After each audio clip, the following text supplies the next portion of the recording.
Right, we are live. Hey guys, how's it going? Welcome back to the Kiwi Lads channel. We are back for another live stream of the Rugby World Cup. This one, the semi-final between England and South Africa. Now, these two sides have a little bit of World Cup history, including the final of 2019, but it should be an absolutely awesome game. Looking through, first of all, at the English starting lineup. Now, the word of the day was minimal in terms of the changes that all these sides have been making heading into their semi-finals.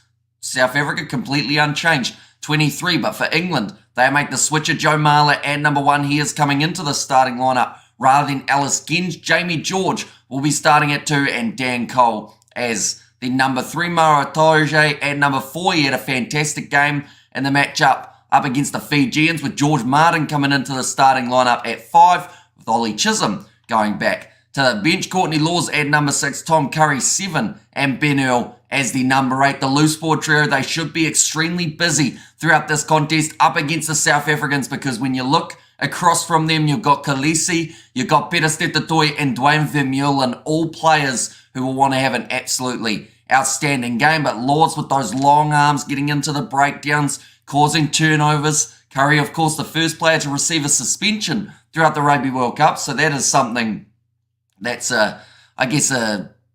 what would you call it, an achievement in its own right for Tom Curry, and he was probably the first controversial card of the World Cup as well. And then Ben Earl at the back, always bringing that passion to the English forward pack. Should be exciting to see what he can do. Alex Mitchell starts at number 9 with Owen Farrell at 10. Now, without having George Ford in the starting lineup, once again it asks a few questions for this English backline, but there is a lot of talent on the outside. Manu Tuolangi at number 12, Joe Marchant at 13. Those are the two men managed to score themselves tries up against the Fijians. Elliot Daly out on the left wing, Johnny May out on the right, and Freddie Stewart to come into the starting lineup that is ahead of Marcus Smith. Looking through at the Springboks very quickly, then we will be reading the chat. Stephen Kitsoff at number 1, Bongio Mbonambi at 2, and number 3, Frans Malherbe. So Mbonambi getting man of the match in the last contest up against the French. I'm not sure how though, because when you look through at some of his stats, he had a couple missed tackles, he had a couple handling errors,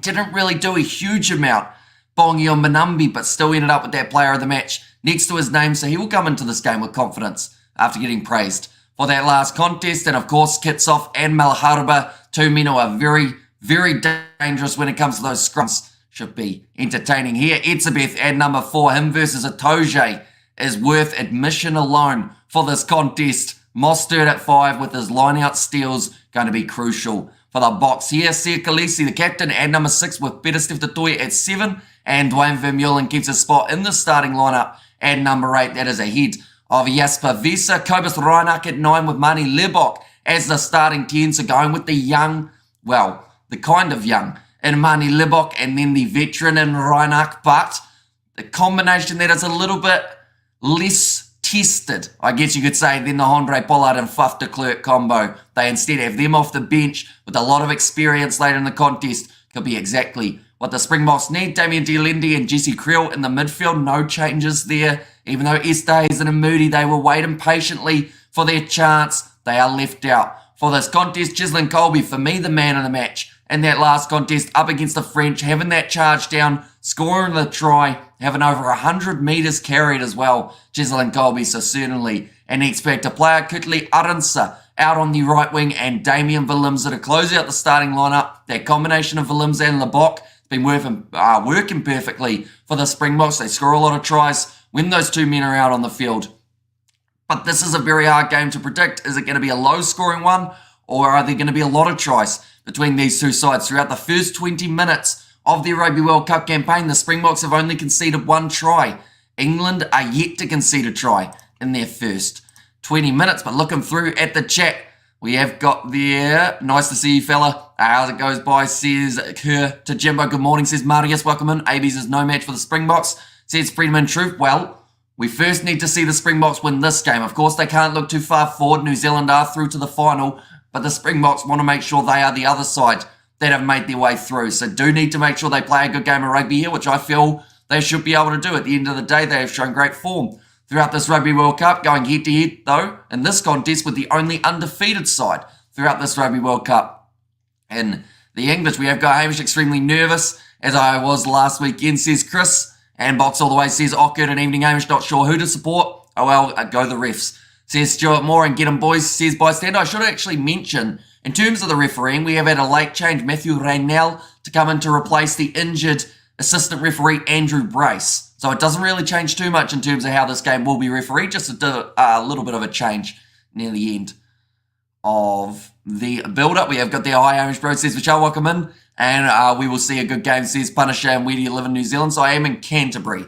So halfway up the South Island is about where I'm situated. I hope the Box absolutely cane the English. But still wary. England have a very experienced team, says Paul Thompson. And the benefit that England have is they've had 4 years to think about what happened in their Rugby World Cup final. Now, that can be quite annoying for certain players because mentally, when you know you're going into a game with a side that knocked you out of a World Cup the last time that you played them, and also, I mean, England, I think they might have lost the last time they played the Springboks, if I'm not wrong, for the November international. So it's been a little while since they've got themselves a victory over the Springboks. But if there was ever a time to do it and get themselves that little bit of redemption, it would be in a Rugby World Cup. And of course, with the semi-final, whoever loses this game, they have still got a game next week up against Argentina that will be playing off for third place, but it is nowhere as sweet as playing in that Rugby World Cup final, and that is the goal for both of these sides. I think we're going to see a bit of a slugfest from the English today, says Mark, and I like the AB style of playing, says Nosipo. And I will and Hamish, good evening from Island Kerr. Good storm has passed, and I'm ready for some Bok bashing, says Jimbo. And also looking forward to a great game at Viva Bok. And also we have got the All Blacks versus Springboks final. It is a possibility. It was actually my original prediction at the start of the Rugby World Cup. So if I have somehow got that right, I would be very happy because normally my predictions are absolutely terrible, as you guys know. It's coming home, England winning tonight, says the night. What's up, good Hamish, says Kaz.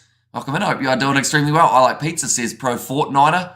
And also the missus said it's still a bit hairy at home, West Coast Scotland. Get the crappy weather out of the way before I'm home, I say.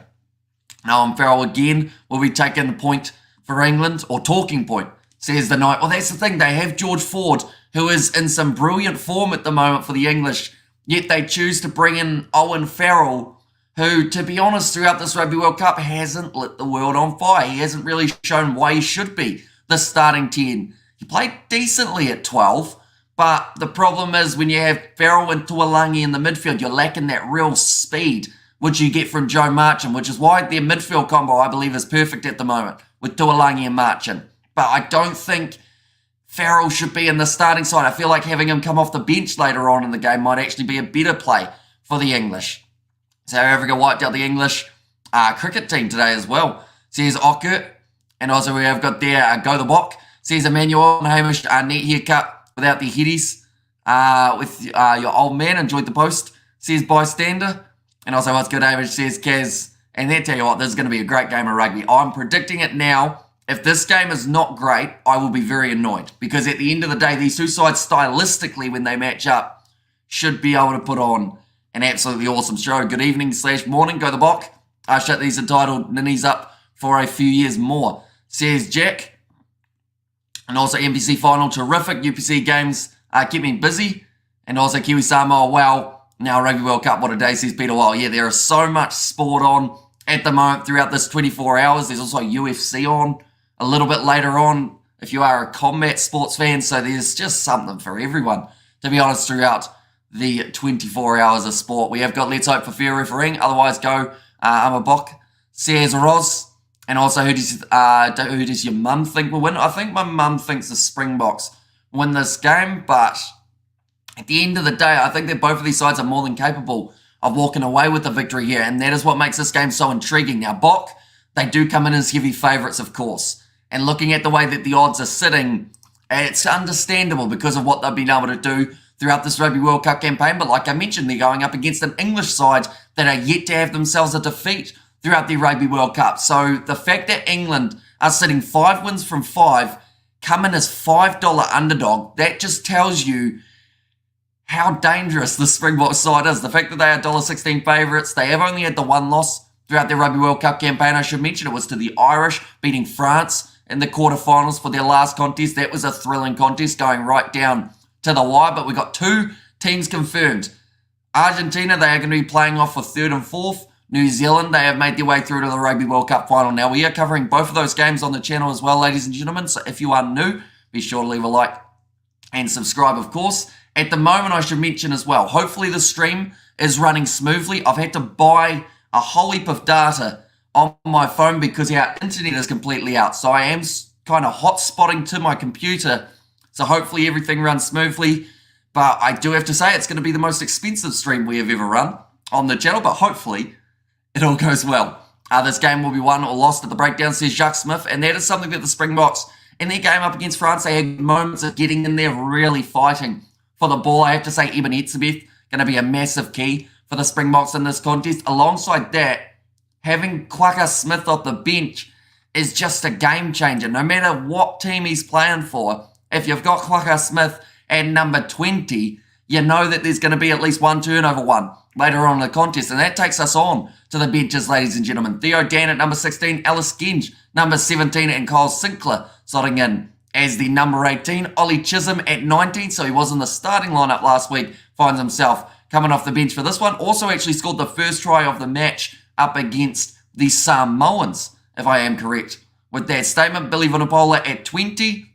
He's also had a few red card troubles in 2023. Danny Kerr at 21. The man who should be in the starting lineup, George Ford at number 22. And Ollie Lawrence at number 23. And the reason I also say that Ford should be in the starting lineup is because stylistically, I think Ford actually matches up better with Marnie Lebok than Owen Farrell does. Owen Farrell might be a little bit defensive in that regard. One moment, I'm about to sneeze.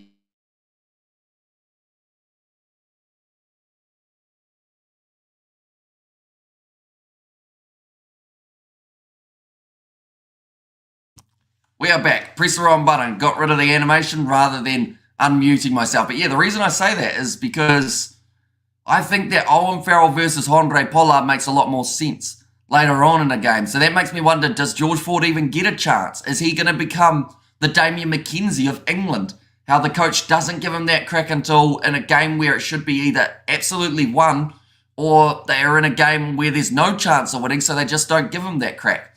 But Ollie Lawrence, he'll be at number 23 to close out this English side for South Africa. Dion Forey at number 16. He is the replacement hooker. Although, last game he did come on for Sia Khaleesi in about the 50th minute of the contest. Oxley Shea at number 17 and Vincent Koch at number 18. So still no Trevor Nakanya. Now, I'm not too sure whether or not that is down to injury or whether he's just a very unlucky guy to have missed out on selection 2 weeks in a row. RG Snyman, number 19, of course, with his offloading game, can be absolutely crucial for the Springboks here. Quaka Smith, he's had many turnovers won throughout this Rugby World Cup. I believe he is still tackling at 100%, so he should be massive here. Faf de Klerk, Andre Pollard, and Billy LaRue, the experience of the Springboks bench, all looking to have an impact later on in the contest. I have to say Pollard added that stability that we talked about last week up against the French, nailing an important kick that was actually won by Quaka Smith in the turnover department. In the chat, we have got there, yesterday's bet made me £7,080. Wonder what today will, says Kerr. That's about how much my data's going to cost, I'd say. And O'Keefe loves the box, says Punisher. Well, he has had them 3 weeks in a row now, Ben O'Keefe. And my dad made a good point about this. He said that because Ben O'Keefe has been the referee 3 times in a row for the Springboks should be used to his refereeing style by now. And I believe they're slowly adapting to it, which will mean less penalties against the Springboks. It might take England just a little bit more time to adapt to Ben O'Keefe, but we'll see how it goes. In the early stages, did you get a couple of sixes today? I only actually hit one boundary, which was pretty poor from myself. Just couldn't quite get it over. The grass was long in the outfield, though. So that's what I'm blaming anyway. I like the way O'Keefe refs. One TMO referral the whole game the way it should be, says Gareth. Yeah, that first half of Springboks versus France absolutely flew by. And the reason for that was because they weren't going and checking everything on the TMO. Now, I should mention for anyone wondering about who the TMO is for this contest, I can give you that name. I believe it's Brendan Pickerel, though, but I'll just have another quick look to make sure. Brendan Pickerel in charge of the TMO. Ben O'Keefe, the main referee, and then the assistant referees is Matthew Raynell, that is to replace Andrew Brace, who did end up with an injury, and Paul Williams will be the other assistant referee. And this match is coming home, says Jacob. And Ben O'Keefe, best ref at the World Cup, allows the best flying rugby, says Jimbo. And how's it, everyone? Are we ready? Says Stormy. It's going to be awesome when it goes head-to-head. Felt so bad for the Argentinians. It's so nice to see your dad and himself commenting. Says Roz there. Yeah, we might have to do that in the near future as well if you guys keen for a follow-up. We have got Quacker as the man, says Mark. He certainly is. Brilliant player. We have got there a donation from Prinzo as well. Greetings from Benoni and Brackman Border. And the box says Prinzo. And there as well, Wise Puff on the bench. Is that rather than in the starting lineup or just in general? Do let me know. But I believe the reason that Faf de Klerk has got himself the spot off the bench is for that experience that he brings to the side. He's a fantastic player. And, I mean, the other option there was probably Grant Williams, but I don't think they've given Grant Williams enough time throughout this Rugby World Cup to be able to have that real impact. You're doing an amazing job. Thank you, says Samantha. Thank you very much. Usually appreciate it.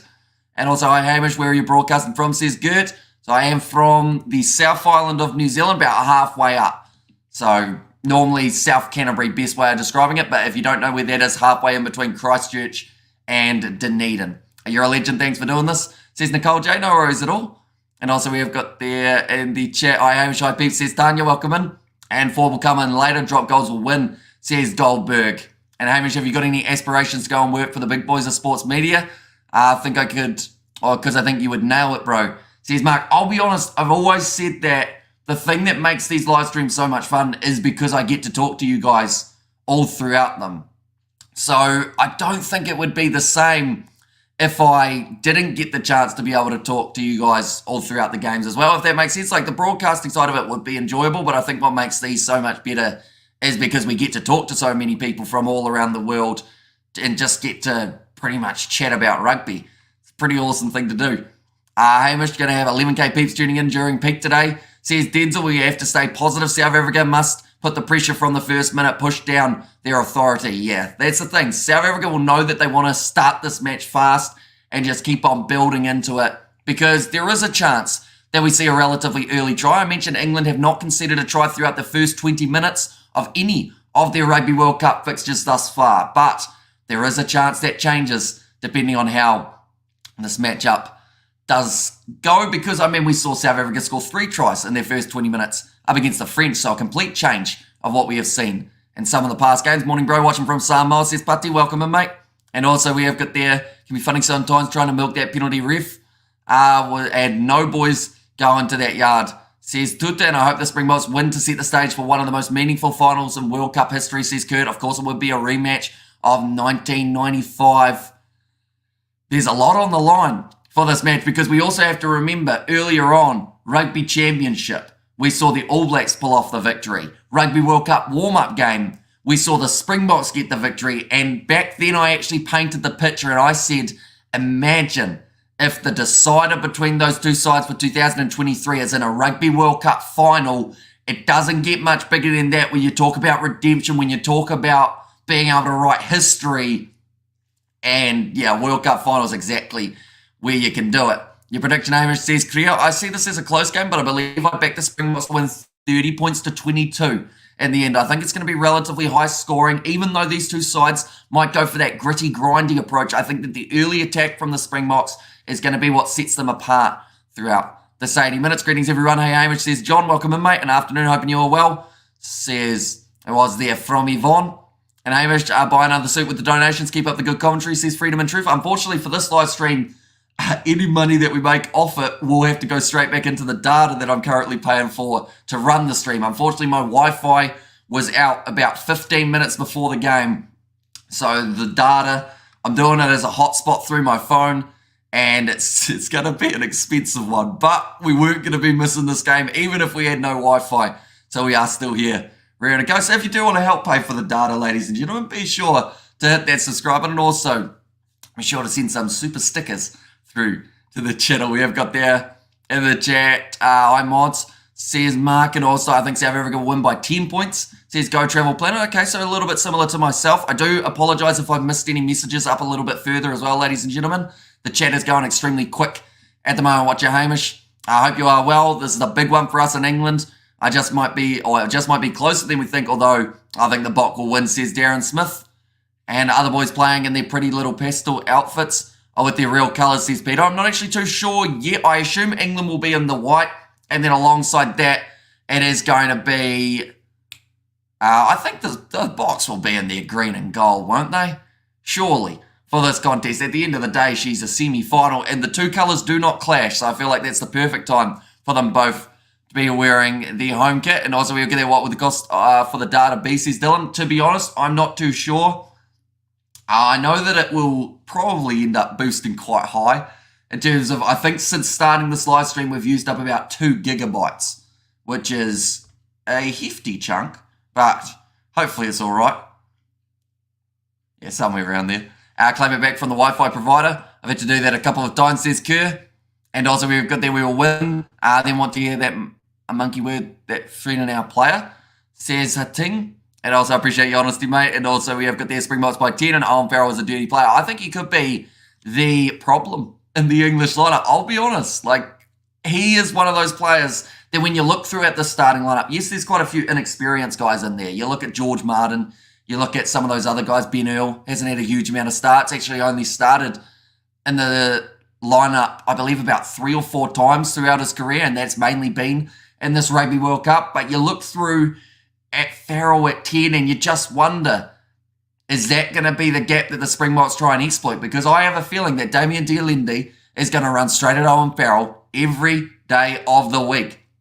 And then from there, Manu Tuolangi's going to have to come in to help Farrell or one of the extra forwards to go in and give him a bit of a hand. And then that's when the space opens up for the Springboks. On the outside, Hamish, your dad is very cute. You should include him again in a review, says Stormy there. And also we have got their payday is Tuesday, says Samantha. Normally somewhere around there, yeah. And Marina Hamish, that is what I call a commitment by using your mobile. You don't have Wi-Fi at home. I normally do. But unfortunately, our Wi-Fi has been playing up big time. Luckily, it didn't throughout the live stream yesterday. But for this live stream, the Wi-Fi was completely gone before the match and is still out as well. So I am doing a hotspot from my phone to keep it running on the stream. And luckily, it hasn't actually glitched out. Fingers crossed, touch wood and all of that it doesn't do it throughout the match. We have got there a donation from Vanessa May with the super sticker. Thank you very much. Hamish, is your chilled water nearby? And are you ready to lose that tie? Says Denzel, well, I have got the water. And there you've got those big balls, lad, says Singer. In there. And also tell me you got those big balls, lad, says Singer. I feel like Singer, is this a form of flirting, or is that just what you're into? And may the best team win in a fantastic final. Cheers, Hamish and Team Kiwi lads, says Repent there. And also, why don't you have fibre at home? Fun fact, we do, but it's currently not working. So that's why the Wi-Fi is completely out. And instead, we are on data hotspot. But looking through at the previous fixtures, ladies and gentlemen, for these two sides. First of all, the English. They started off their Rugby World Cup campaign with a win over Los Pumas, 27 points to 10. Now, the interesting part of that contest was we didn't see any tries scored by the English. 27 points, all from threes, 3 of which being drop kicks by none other than George Ford, who comes off the bench in this contest. 34 points to 12, a good win over the Japanese. And Japan were probably one of those sides throughout this World Cup. They were 1 win away from really going far in this competition. They would have been matching up against probably Wales, I think was actually who they would have been going head-to-head with. And I honestly would probably back the Japanese to get the job done in that contest. But they weren't able to win those important ones throughout their group stage. So instead, England winning that game 34 points to 12 in their 71-0 defeat over the Chileans, or the victory over the Chileans. We did see 5 tries from Henry Arundel. Who would have thought that would be the only time that we saw that man in action throughout this Rugby World Cup? He currently has a very good chance of becoming the record try scorer, but they don't want to play him. They are instead going with that experience of Johnny May and Elliot Daly, which means that Arundel has to wait that a little bit longer. Out on the next game, it was the Samoans versus England, and boy was that a physical contest between the two sides. England sneaking the victory, 18 points to 17, keeping their winning streak alive, going 4 from 4 throughout their group stage, and then their matchup up against the Fijians in the quarterfinal, also close with the Pacific Islands. 30 points to 24. England getting those couple late threes. Also a couple important tries in their midfield from Tuolangi and Marchant to change the momentum of the fixture. Looking through at the chat once more, we have got there. It's nice that the RFU Let's Have Every Game New Zealand have a rest weekend before they play each other in the final. Says Dan, and also bring back your old man in the same time, also wholesome. Says bystander. And also we have got there South Africa looking to get the double win against England today, says Aiden, and technically it's 3, as there have already been 2, says Derek. And there as well, and please take your tie off for this game, says Jack. That's become a bit of a trend, hasn't it? Like, ever since I loosened the tie in the Ireland versus New Zealand game, everyone seems to want the tie off again. But if this game isn't close, I can tell you the tie is firmly sticking around the neck for a little bit longer. Your score prediction today, 30 points to 22 in favour of the Springboks. You sound like me. If we didn't have bad luck, I would not have luck at all, and England will only score 1 try tonight and a handful of penalties. 2 missed drop kicks too, says Jimbo. Well, interestingly enough, New Zealand, for the 3rd time in Rugby World Cup history for themselves, have kept an opposition tryless throughout a Rugby World Cup semi-final. The only other 2 times that they have been able to do that, they have gone on to win the Rugby World Cup, 2011 and 2015. So that is quite an interesting stat. New Zealand coming into this final with a lot of momentum, but the question mark is, will they be going up against a Springboks side, or will they go up against the English, who they met in the semi-final for 2019? Stormers versus Lions was the game, says Peter Wild. Yes, sadly, due to the sleep schedule, I did have to miss that game, but we are going to be doing the URC in the near future, ladies and gentlemen. So if you are new, be sure to leave a like and subscribe. We've got plenty of it coming up. URC, always exciting. Even without the international players in the first couple rounds, there's going to be some absolutely awesome games. Clement has said Hamish, the new voice of rugby. So thank you very much for being here, mate. Hugely appreciate it. Hamish, I told you that Ty could do another video, or could be another video to pay for the hotspot, says Kerr. And also we're good there. The first real opposition for England is the Box tonight. Let's see how they cope with a whirlwind blowing their way. And Farrell was getting a red card today, says Dylan. I mean, he was very lucky to get away in that last contest without giving away the yellow card up against the Fijians. So I honestly feel like this is one of those games for Owen Farrell that he's either got to have an absolute blinder, or he's got to step aside and allow George Ford to do what he does best. And that is really just control that English backline. We have got there O'Keefe is a Bok lover, says Punisher. And also we have got there Watts with retracting every message, says Gareth. And also, yes, says Heinrich and go the Bok go. South Africa says Sarah, and good idea, Gary, says Jack. And there as well. But looking through now at the previous fixtures for South Africa. Now, we did see them go head-to-head with Scotland in their last fixture, 18 points to 3, or in their first fixture, I should say, of this Rugby World Cup, getting themselves to 2 tries, one of Peter Stiftatoy and one of Kutli Aransa, which was actually off a no-look cross kick from Mani Libok, the man who was starting at 10 for this for the semi-final fixture.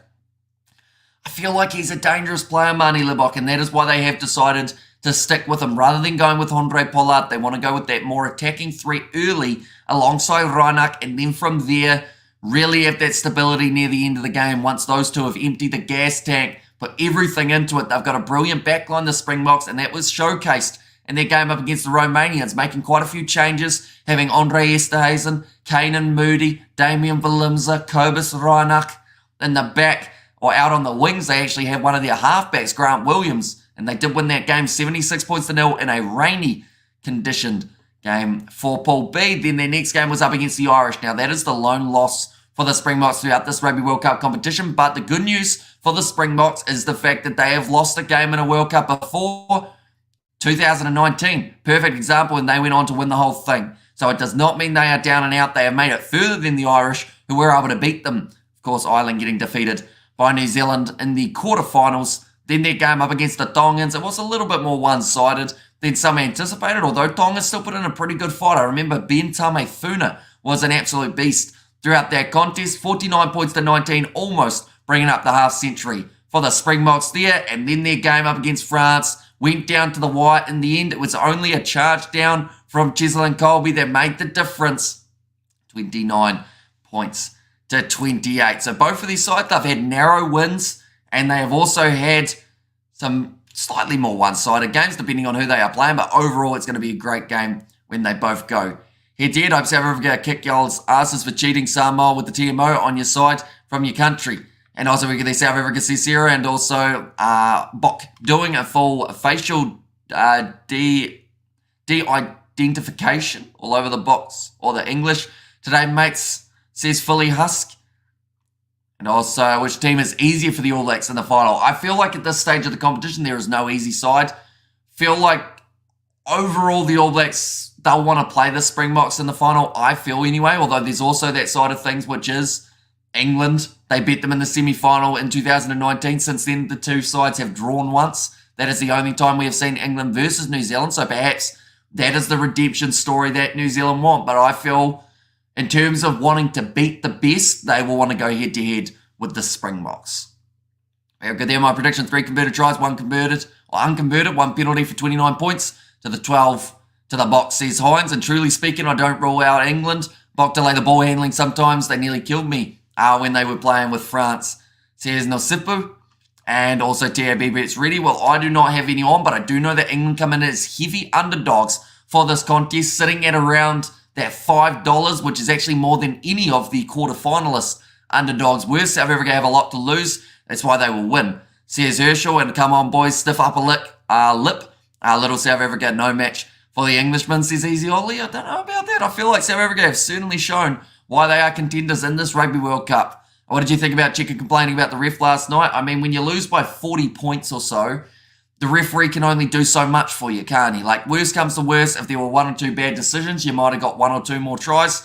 You still lose by about 25 to 30, so it doesn't make a huge difference, I wouldn't think. But we've seen a lot of frustration from coaches, from players, and from supporters about the refereeing in terms of what hasn't been consistent throughout this Rugby World Cup. I have a feeling we're going to see this game completely differently refed than what we will see the Rugby World Cup final. Ben O'Keefe will not be able to referee that final, I should mention. That is mainly due to his New Zealand roots. So it does mean that he is unable to referee a game involving New Zealand. But yeah, it's going to be a strange one to see the consistency. We're probably going to have Wayne Barnes, who of course is a lot more, I guess, stop-start than Ben O'Keefe has been throughout this World Cup.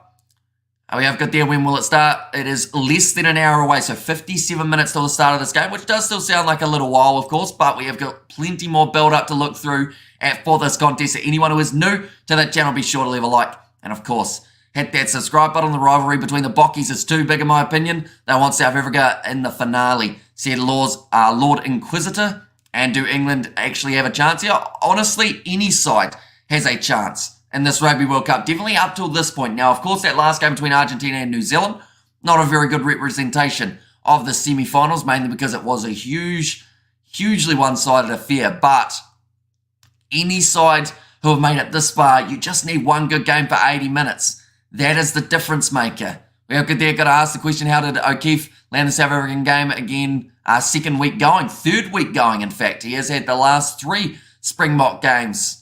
And, you know, I guess, like I said, and like my dad said, at the end of the day, the Springboks should be used to his refereeing style, and that should actually help them in this game. When the game is over, people will think South Africa played Wales because England's jersey are going to be blue-red, or blood red, I think that is, from Cape Rebel League. Well, as long as they still have their numbers on the back of their kits at the end of the contest, that is something we did not see for Wales in their quarter-final. Unfortunately, the numbers were just all over the place. Just hope for a good game from England's side.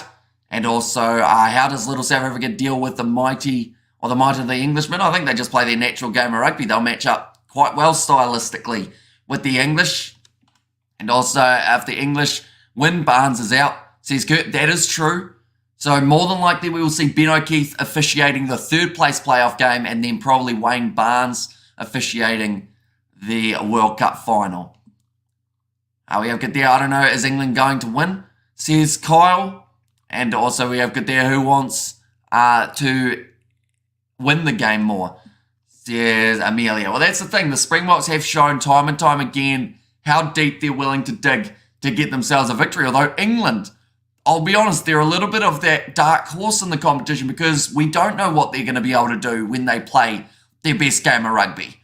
Because we just haven't quite seen it yet. I know that they played a decent game up against, well, looking through at their previous fixtures, what would we say was the best English performance? Of course, they got themselves the win over Fiji, but to be honest, I feel like that was one of those games that they were still making a lot of mistakes and they would have wanted to improve on. I would probably argue, of course, the exception of the Chile game because they made quite a few changes. Probably their game up against Japan was their best performance we have seen throughout this Rugby World Cup. Their last 2 games have been decided by less than 7. Their first game of the Rugby World Cup up against Argentina, management-wise, they did extremely well, just being able to tick over those 3 points when they needed them, but they weren't able to score any tries throughout that game. So it's quite a tricky one to work out what English side tactically is going to show up for this fixture, and that is something that also makes it quite exciting, not knowing what to expect from England. South Africa, they will be mentally and physically prepared, though, to see exactly how they can win this contest and put that pressure on extremely early. Hi, Hamish, let's do this, Bok,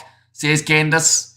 And also we've got the UFC, says it was there from Kerr, and also South Africa lucky to have O'Keefe. World Rugby Review showed Africa should have been carded on 2 occasions. It's the least yellows, says Sam.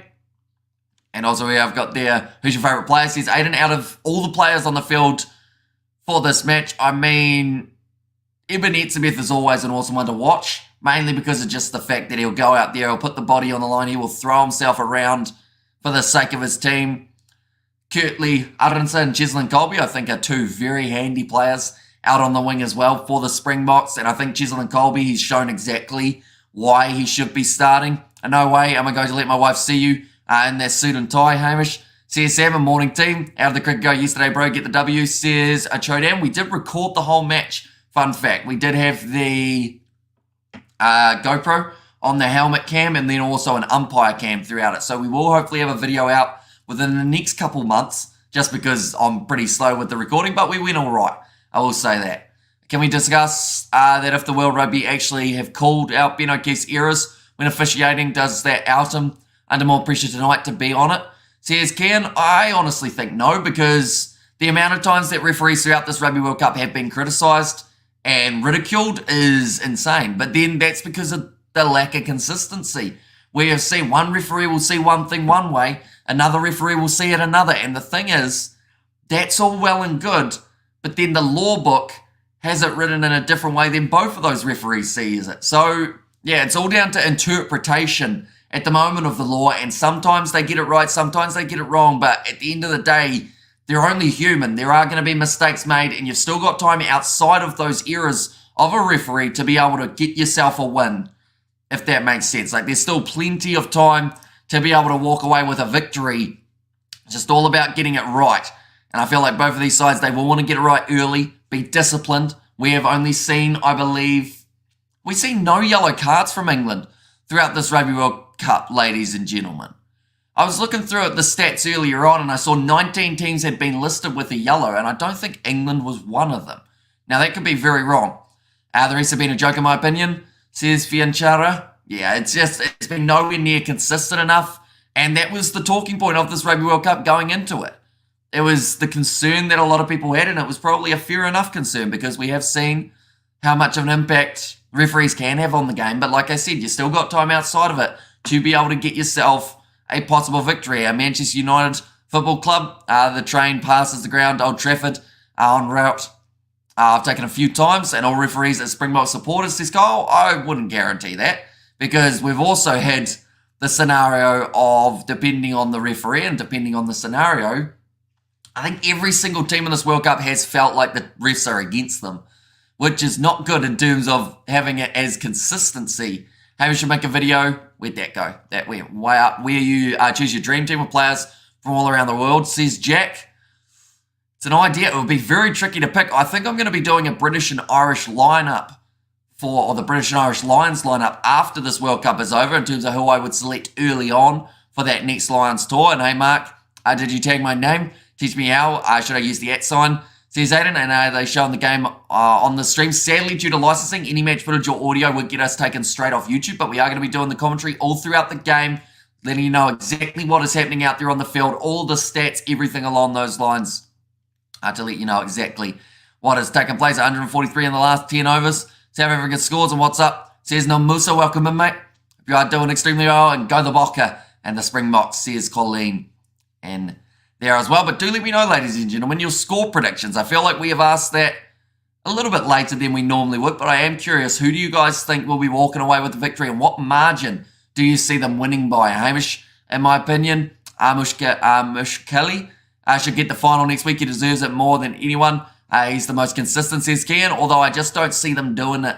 Unfortunately, I feel like they will go with more of a well-known referee.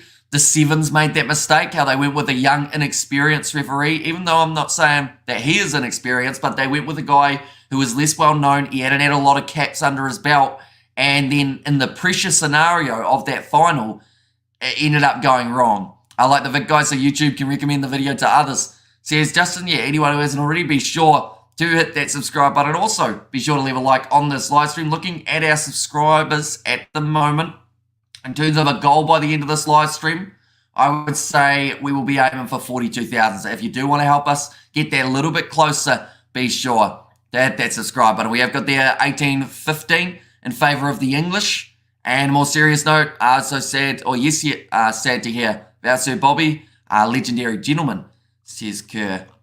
And there as well. Is that the first? No, we've had one other rugby passing during the World Cup, haven't we? If I'm not wrong. And 1,000 watching. And also 44-17 for the Boks. Says Freedom there. An evening, Hamish, says Penny Lane. Welcome in. And also, okay, so you go with no one really looks up to the job based on inconsistency, says Keane. I'll be honest, I think they will go with Wayne Barnes. If England don't make it through, and then if England do make it through, they'll probably, they might go actually Angus Gardner, because you got two Southern Hemisphere sides, so you'd have an Australian referee. That would make sense to me. But yeah, it will be interesting to see who they do end up going with. But I think Barnes and Gardner will be the two who are the most likely to get that nod. Let's hope for a close match and not one-sided, says Aiden. Yeah, it would be nice to see a lot closer game than we saw between New Zealand and Argentina. Unfortunately, it was just, you want those close games like we saw for the quarterfinals, and we just didn't get that in the last games.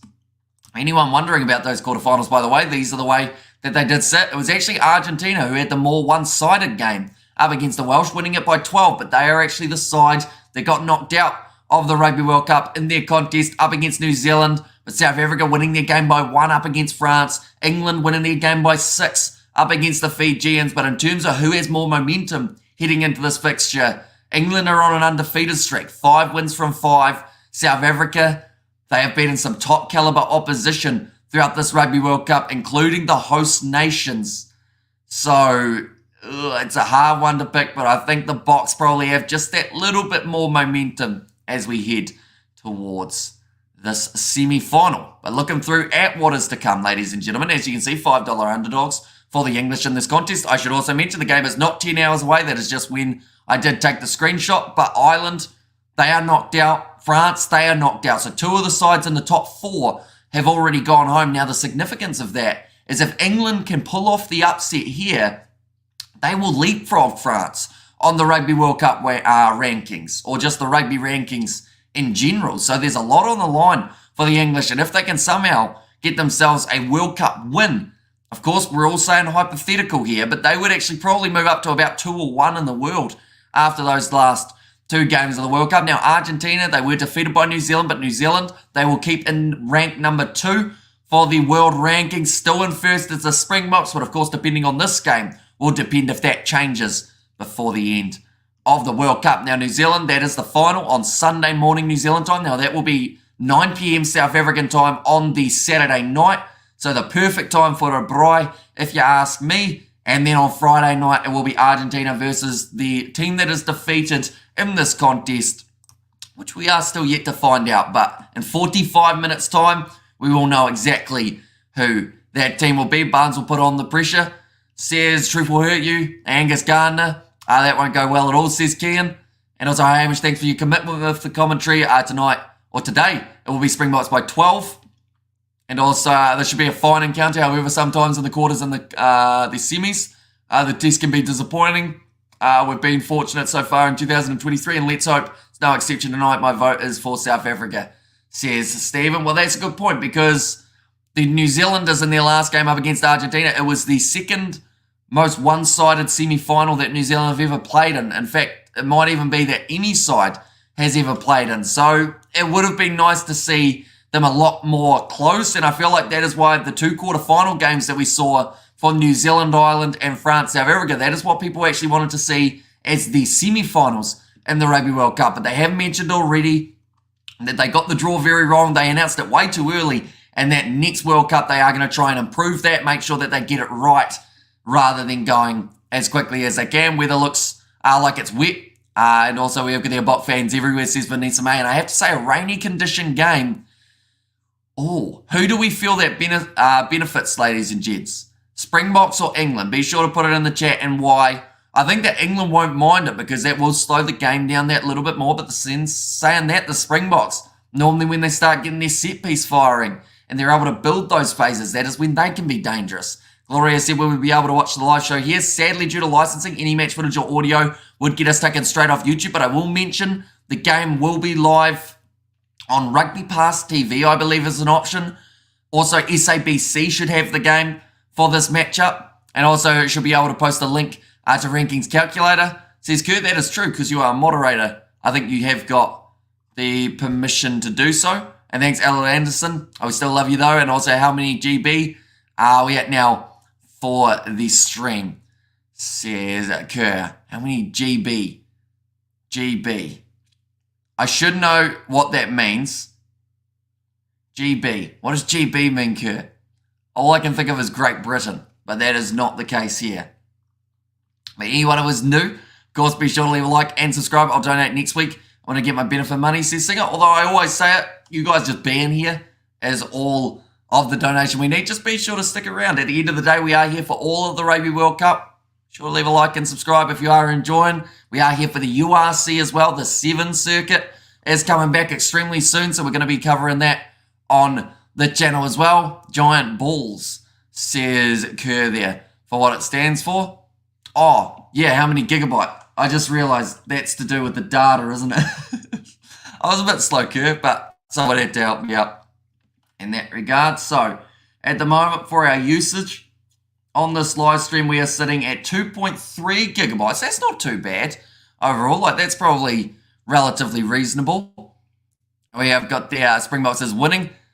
And also we have got their games already slow. It's South Africa and also England. The Boks have to wait until the monsoon season, says Tuta. Keep up the good work, Hamish, says Darren Smith there.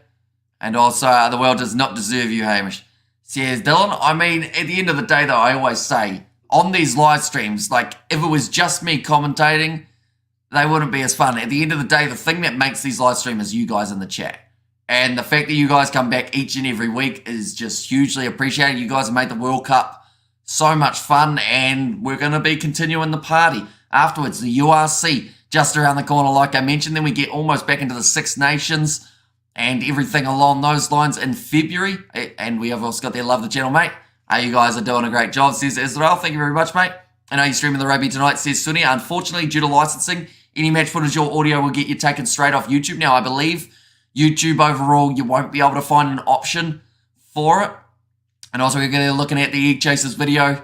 Looks like more bot fans in France tonight.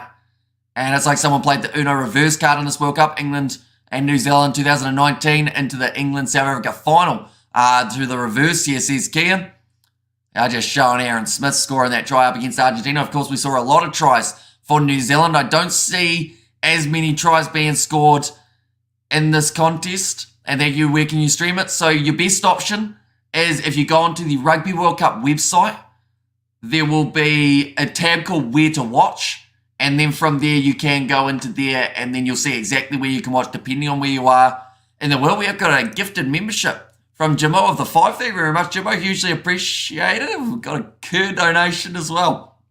Oh, a data hotspot tribute. And that surely deserves a few of you hitting that like button, says Kerr. So thank you very much, Jimbo. Thank you very much, Kerr, in there as well. Hugely appreciated, mate, for your data hotspot. And that will certainly go a long way towards the data for this live stream. I thought my Wi-Fi would be back by now, to be honest, but it has still stayed out for a little bit longer. You tie Hamish straight out of 1976. Love it. And thank you so much, says Sunny. No worries at all. And also, we'll get there. Well, top marks helping out Hamish, says Peter. And there in South Africa is going to win, says Sunny. And how many points does South Africa have? Says Basil, well, at the moment, the game has not started as of yet, but if you're talking about points in their group stage, I can give you that information. So, Ireland, Scotland, and South Africa, they were the three sides in the running. Now, I should mention that is Tonga there, who are sitting just behind, and then Romania are in last for Pool B. So they finished up with 15 points, although I think that this Rugby World Cup, the perfect example of points in the group stage, of course, they're crucial when you're making your way through to the next stage, but being undefeated going into the next stage of the competition, the quarterfinals, it doesn't actually give you any benefit in this Rugby World Cup. You still need to pull off the win after win, and that is something that England have been able to do. They are the only undefeated side throughout this Rugby World Cup. Just losing that one game so far, South Africa, that was to the Irish. And it was a close game indeed, 13 points to 8. And now they are looking for that redemption arc after the 2019 Rugby World Cup. We know that they have the potential of being able to go right through.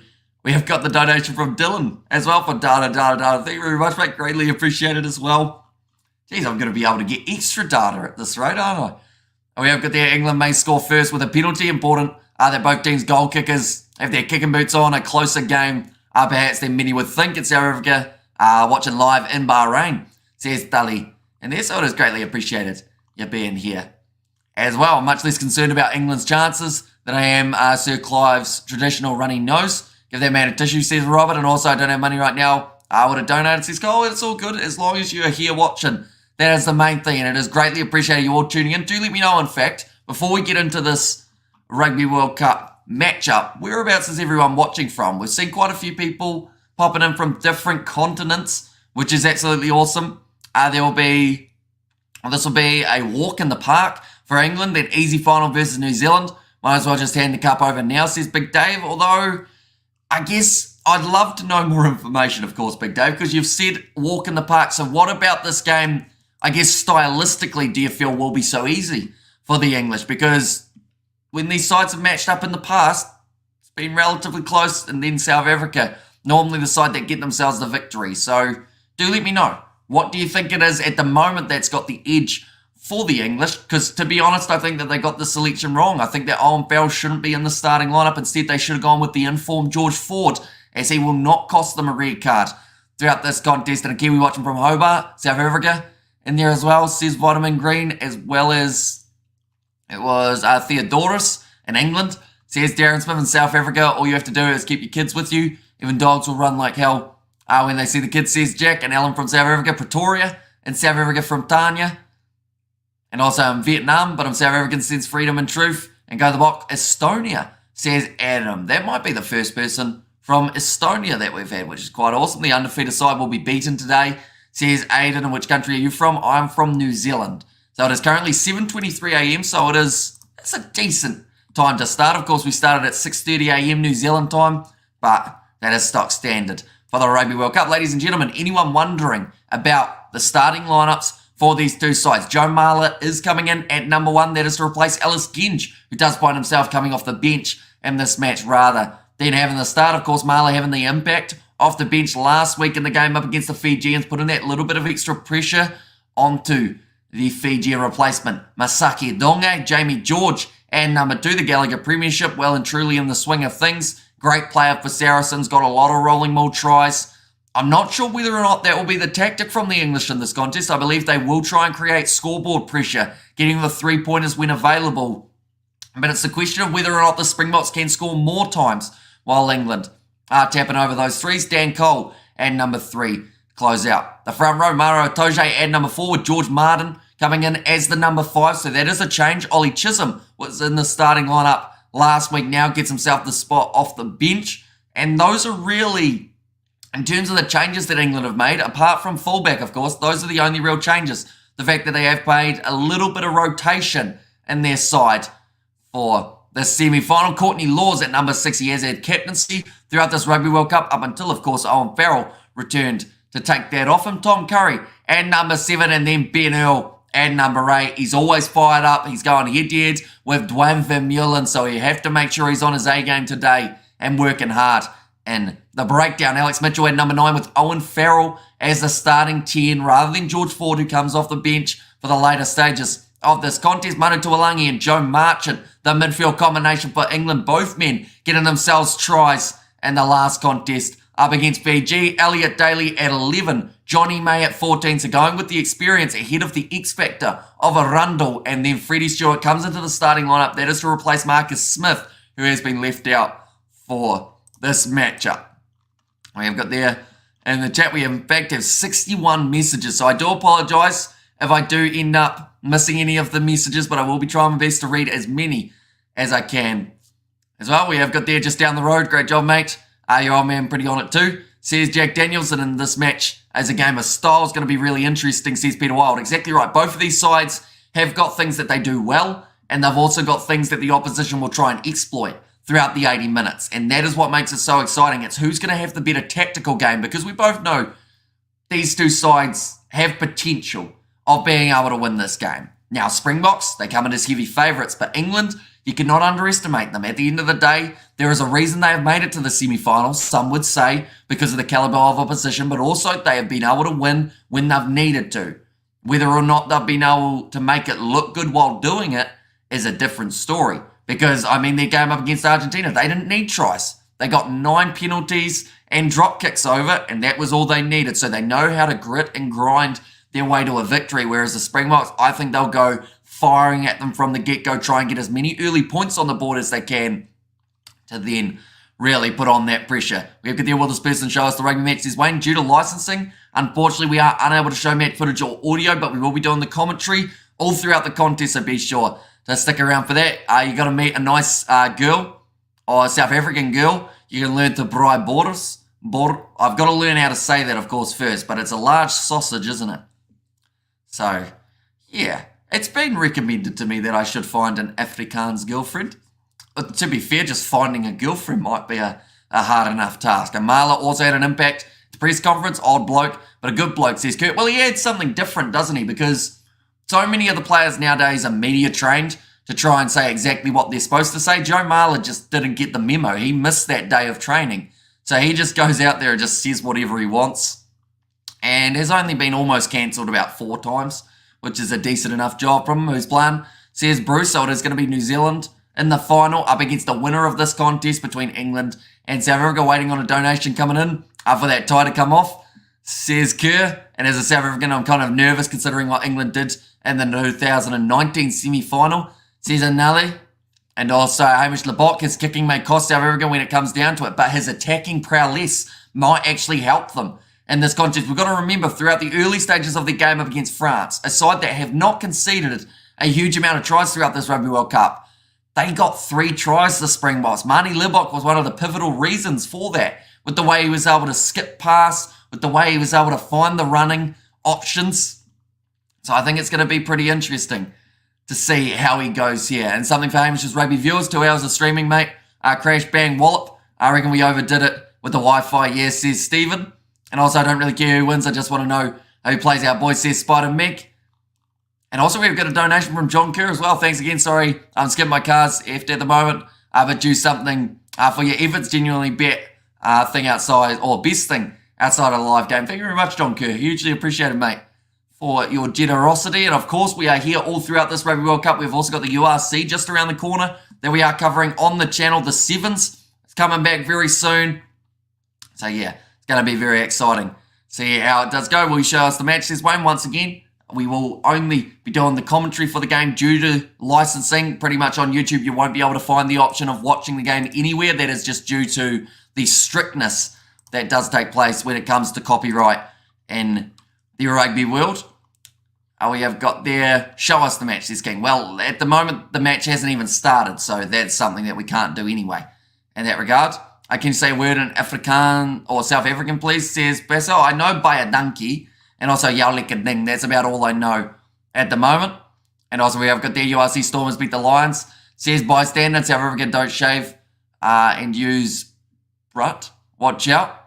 Says SG. Well, that's the thing. South Africa, for their lineup in this contest, we will actually look through at the starting side once more, but they didn't go with a lot of changes, which a lot of people thought that they may have made a few switches, whether or not that was to rest players for the final or just give a few other players the opportunity. But in this case, they've decided they needed to go consistent, and they've gone exactly the same as what they did have in their quarterfinal game up against France. Stephen Kitsoff at number 1. Bongi Manambi at 2 to receive man of the match in that last contest, but also had a bit of a shoulder injury, so it's good to see that he will be all right to play in this matchup. And Franz Malherbe at number 3. Now, I believe whoever has an early lead in this contest, let's say South Africa go into halftime leading by 10. That's not what I'm saying will happen, but theoretically, if they did, I believe South Africa will look to make a couple of changes a little bit earlier so that they can allow those rested players, or the players that they want to rest for the final, to have a bit more time to be able to recover. Franz Malherbe at 3, so of course 2 very good scrummages in Kitsoff and Malherbe going up against Joe Marler and Dan Cole. And I also believe that might be why Marler got the nod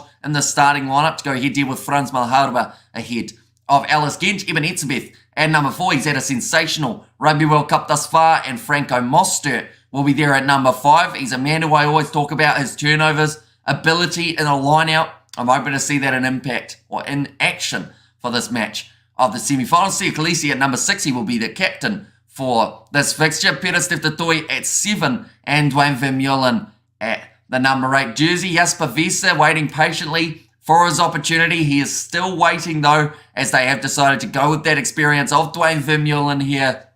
It's a good call, and I feel Vermeulen could be a real impact player. Kobus Reinach and Mani Libbok, going with the attacking options as the 9 and 10. Libbok offers so much when it comes to that running game. Him versus Farrell, I think Farrell's going to be under a huge amount of pressure. I think that stylistically, Farrell works a lot better with Andre Pollard, who of course will be coming off the bench for the Springboks in this game. And I wonder whether or not England maybe had already made the decision before seeing the Springboks side announced, because of course South Africa announcing about 4 hours before England.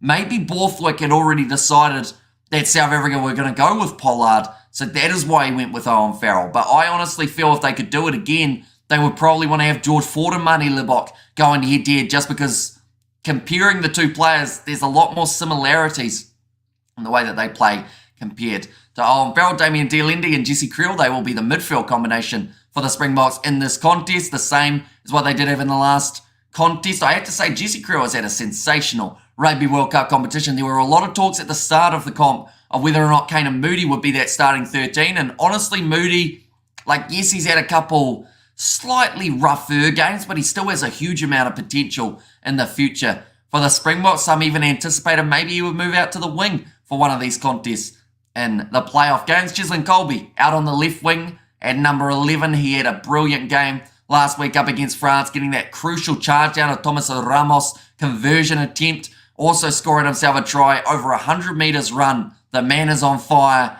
and we all know what he did to England in that 2019 Rugby World Cup final. Kurtley Arendse out on the right wing, and Damien Valimza going to be there at number 15 to close out the starting lineup for the Springboks. The combination for the Stormers of Libbok and Valimza, very handy indeed. There's a little bit of swirling wind by the sounds of it, they've just said, next to the Stade de France.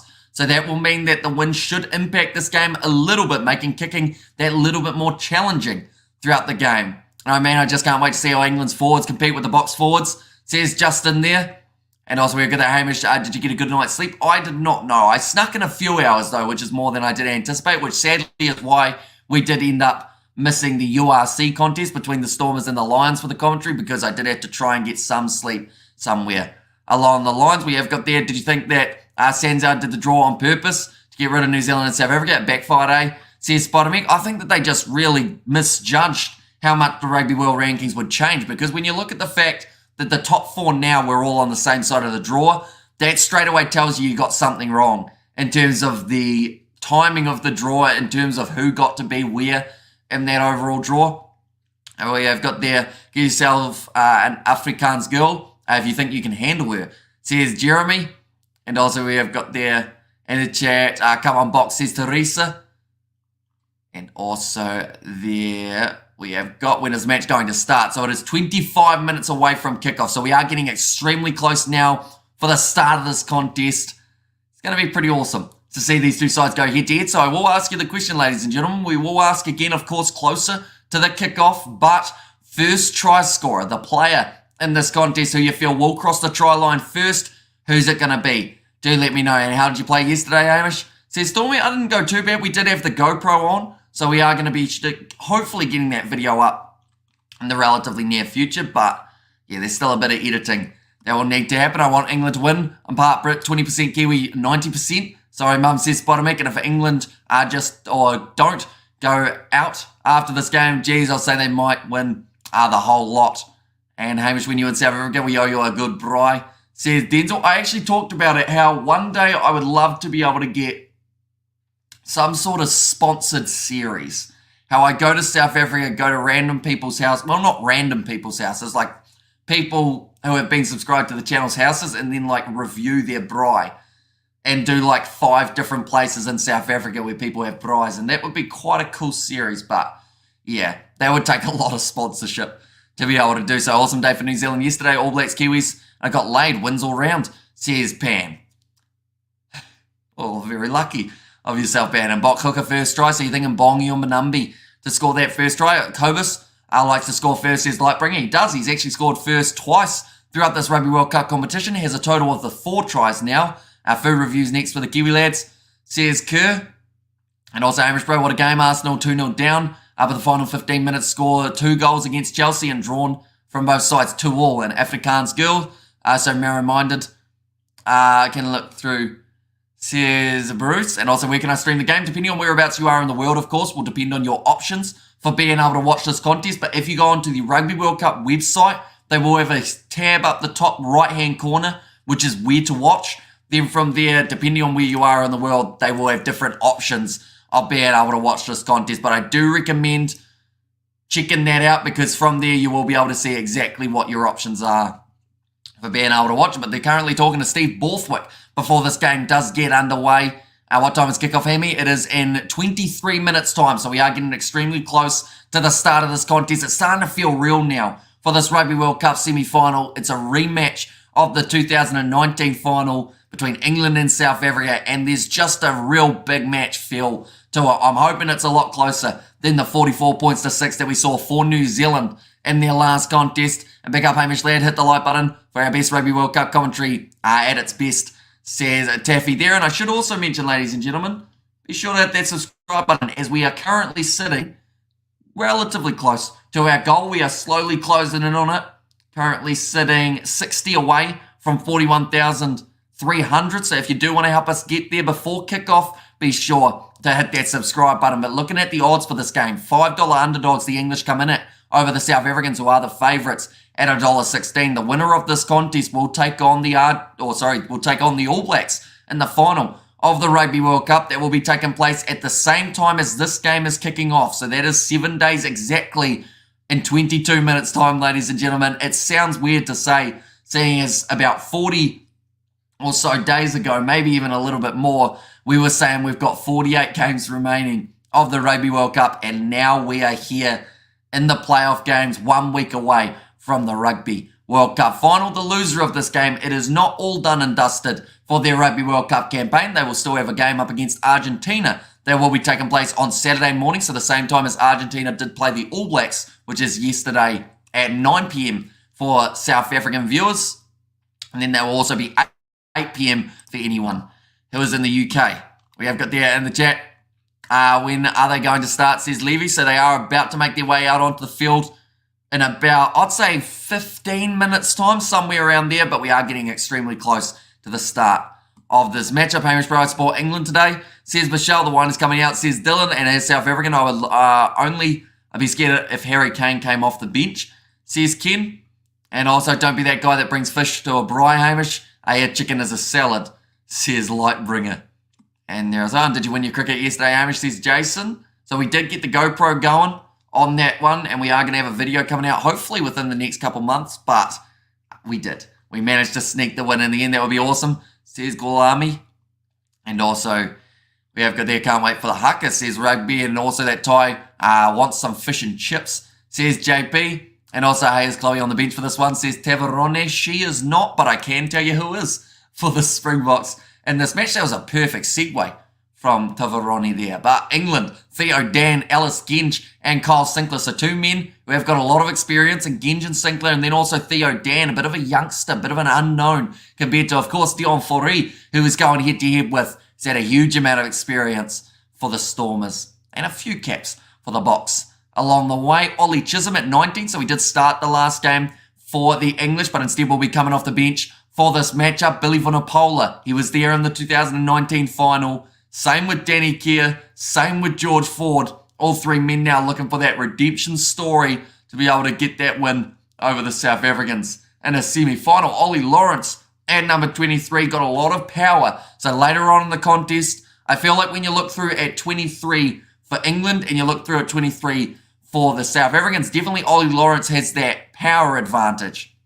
But you'd think the veteran instinct of Willie le Roux might actually help him out in this match that little bit more than the power of Lawrence. Here, Dion Fourie at number 16, always working hard, getting turnovers. One also has a very accurate line out so far throughout this Rugby World Cup, which has been immense for the South Africans, as that is something that they definitely would have liked to have as the injury of Malcolm Marx happened. Oxner Shat at 17, he is still the only player for South Africa throughout this Rugby World Cup to have played in every contest of the Cup so far. Now, that is a weird stat, because when you think about it, you think of players like Marnie Libok and you think, oh, he must be close, but he did miss that game when Valimza played fly half. So Oxner Shat, he wants to play every game of this World Cup, and as long as he avoids injury, he has potential of being able to do so. RG Snyman at number 19, I'll be honest, didn't have the biggest impact off the bench in the last contest, but every other game that he's played, he has been absolutely incredible with that offloading game, with the running rugby, lineouts, consistency from RG Snyman. Definitely a guy you want to have coming off your bench. Although I should mention Jean Klein, Marvin Ore, two men in the lock-in department that don't seem like they're going to get too many minutes unless there are injuries for the Boks before the final or third place game. Kwaka Smith at number 20, the turnover machine. He's an absolute superstar. And when you talk about impact players and when you talk about that South African bomb squad, he epitomizes that. Because anytime he has half a chance of getting a turnover or half a chance of running towards the line, he will take it with both hands and he will just give you some sort of impact or some sort of something to get that back line firing. He's an immense player and he will be very crucial for the Springboks in this game. Faf de Klerk at number 21, Hondre Pollard at 22, and Willie le Roux at number 23. So huge experience there for these South Africans off the bench and the backs. They are just showing here between the head-to-head of Maro Itoje and Eben Etzebeth. So far we have seen 34 tackles made by Eben Etzebeth throughout this Rugby World Cup, with the 40 made by Maro Itoje. Now I should mention Maro Itoje playing an extra 100 minutes more than Eben Etzebeth, and Etzebeth has almost made the same amount of tackles. 7 line-out takes for Etzebeth compared to the 14 of Maro Itoje.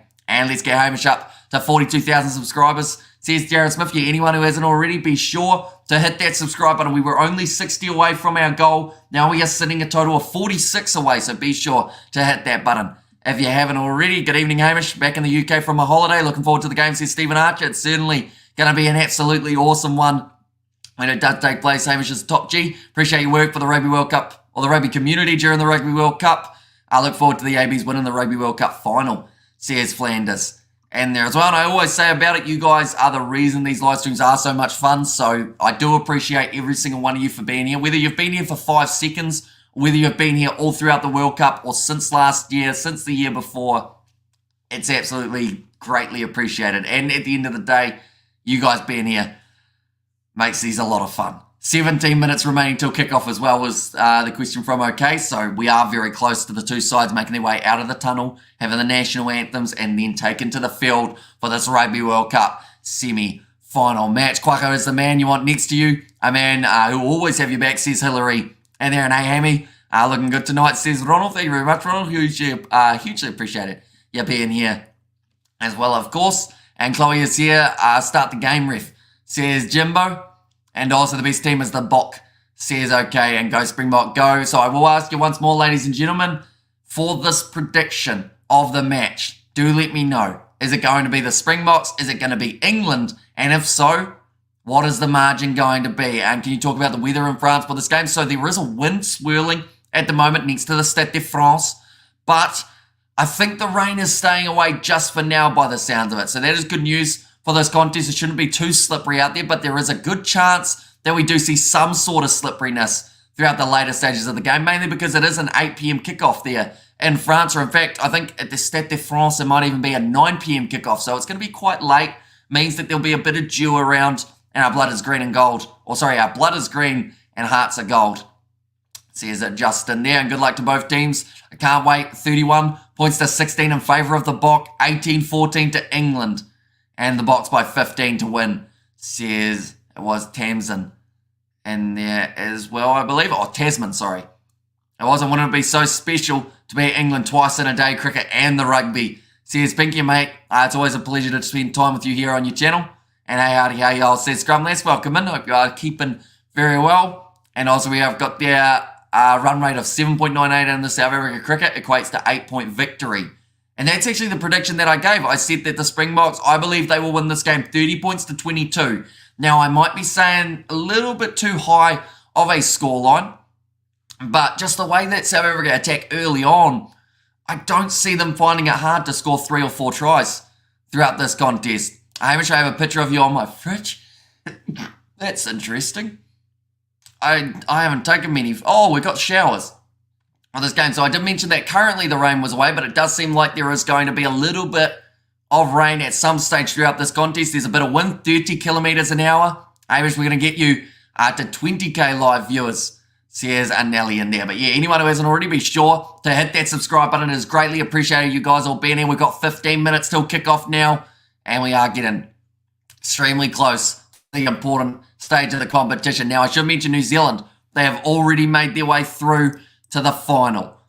Argentina, they have made their way through to the third place playoff game, but the winner of this game will go on to this game up against the All Blacks, and then the loser of this contest, they will be facing Argentina in the game that has taken place in only 6 days' time from the kickoff of this matchup. Looking through at previous fixtures, England undefeated so far throughout this Rugby World Cup, having the first win over the Argentines. One moment, I'm going to sneeze again. That's not ideal.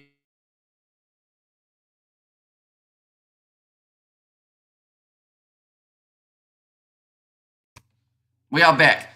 So, they had their win over the Argentines. They weren't able to score any tries throughout that fixture, but still managed to get themselves that 17-point victory. George Ford, a pivotal member of the English side for their matchup. Then they had their win over the Japanese, 34 points to 12. A good win for the English to build their confidence as they headed towards that next couple games. 71 points to 0 over the Chileans. 5 tries from Henry Arundel, who would have thought that would be the only time that we saw that man throughout this Rugby World Cup. 18 points to 17 win over the Samoans, and then a 6-point victory in their quarterfinal to remain undefeated, and the only side to remain undefeated throughout this Rugby World Cup. South Africa, they had their start up against the Scottish, getting themselves the win, including that cross kick from Marnie Libbok, which I believe is one of the main reasons that he is in the starting lineup, because of that attacking ability that Marnie Libbok offers. He's a guy that you can't leave out. He had to be either in the starting lineup or off the bench. They have opted for him in the starting side. 76-0. The South Africans having the win over the Romanians. They had their close game up against Ireland, 13 points to 8.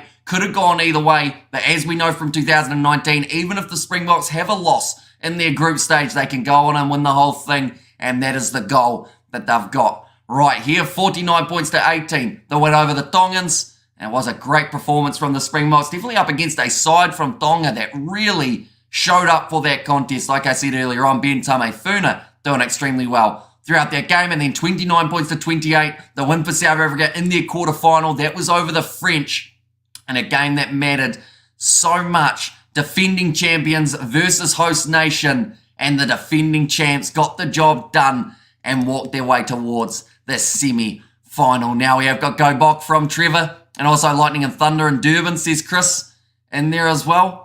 And also, it'll be a shock if England win. Box are the more direct, says Stephen. And yeah, I do see the Springboks starting this match quicker than the English will. I think that for England to be able to get themselves a victory, it will have to be a grindy game where it goes down to the wire, and then they're able to get maybe those last kicks over, similar to what they did up against the Fijians. But I honestly see this as South Africa's game in the first 20 minutes. But the thing is, the statistics from this Rugby World Cup is that the Springboks, they have only conceded 1 try throughout their first 20 minutes.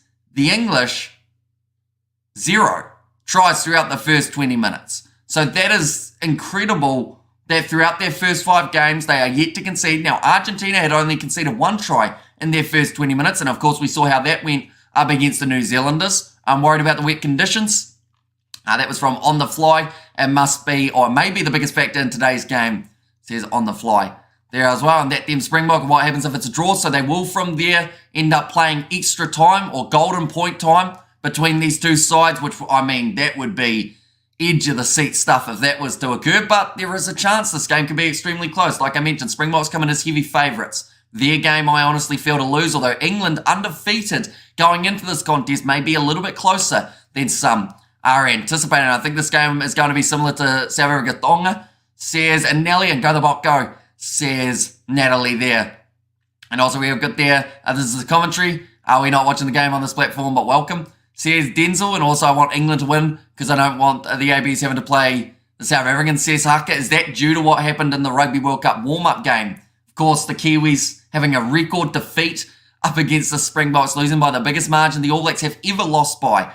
And now there's a chance that the two sides can meet in the final. We have got a new channel member as well. It is Mothetidi. Hopefully I've said that correctly. Welcome to the channel. And also, how long till kickoff, says Jacob Walker. We are only 9 minutes away from the start of this contest, which does mean that both of these sides just about to make their way out of the tunnel. They will, of course, have the national anthems, and then we will be rearing to go for what is going to be an epic game of rugby between the two sides. I salute all referees. What a tough job, says Miriams. It is not an easy job, is it? Like, at the end of the day, you've got so many people who are going to criticise you. And, like, to be fair, I feel like the referees throughout this Rugby World Cup, yes, criticism is needed in some regards because of some of the decisions that have been made. And I think just finding that consistency, something that everyone was asking for throughout this Rugby World Cup, something that we haven't quite got yet throughout the games. With Ben O'Keefe, the head referee in charge of this one, with Matthew Raynell as his assistant, alongside Paul Williams. Now, Matthew Raynell actually coming in late due to the injury that we did see of Andrew Brace. And then the TMO in charge of this one, Brendan Pickerel. So, hopefully, it is a well-refereed game that we do get to see. One moment, I'm going to sneeze one last time, hopefully, throughout this whole live stream.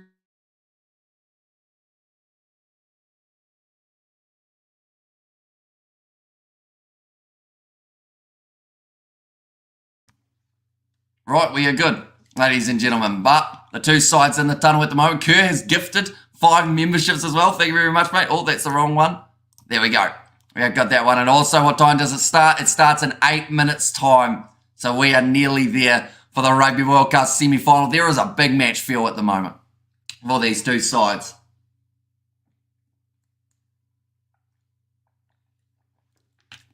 Lacey says, OB, if I were the ref, I would just blame the TMO. I mean, it's one thing you can do, of course, but at the end of the day, like, as an international referee, I think everyone would agree, no matter how good of a game you have, someone's not going to like it. You know, so there's really no winning as a referee at international rugby. But as long as there's some sort of consistency across the decisions made throughout this game, Ben O'Keefe, he's been refereeing quite a few Springboks games, so they should be used to the way that he does referee, how he looks for things in the breakdown bystander sounds like a fence sitter. And also, this is my blessings for the Springboks. So thank you for your thirst, says Chloe. And what a game this is going to be, says Carl. Exactly right. But Owen Farrell about to lead his English side out onto the field. I will still be honest about it. I feel like George Ford should be starting this game.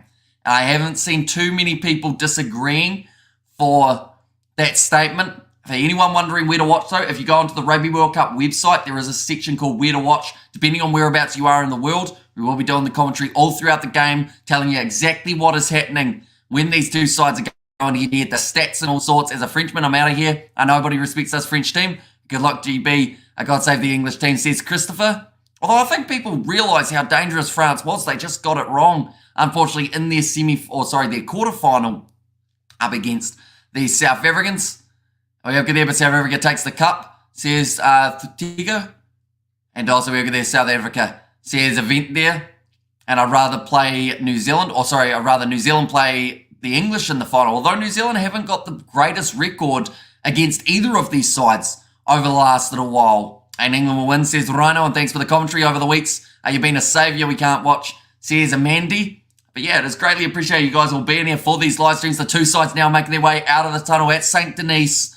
Now, I should mention, showery conditions, 30 kilometres of wind. It's going to make it a hard kicking day for the men off the goal kicking tees, including Marnie Libok, who has a lot of pressure on him to perform, but I feel like overall throughout this Rugby World Cup, he has been doing pretty decently indeed. But we are 8 away in terms of the subscribers from 41,300. So if you do want to help us get there, be sure to hit that subscribe button, ladies and gentlemen. We will be here all throughout the match, letting you know exactly what is happening in the play-by-play. Owen Farrell, little bit of a smirk on his face at the moment. He's confident going into this game, but the question is he overconfident for what his side will be able to do? If he can distribute the ball well, I think that Manu Tuolangi and Joe Marchant can be dangerous in this game, but they're going head-to-head with one of the best midfield combos in world rugby at the moment, and that is actually Damien Dialendi and Jesse Creel. Normally it's Lukhanyoam who you say on that outside, but Jesse Creel's been stepping up more than his expectancy, I guess you could say, for this Rugby World Cup.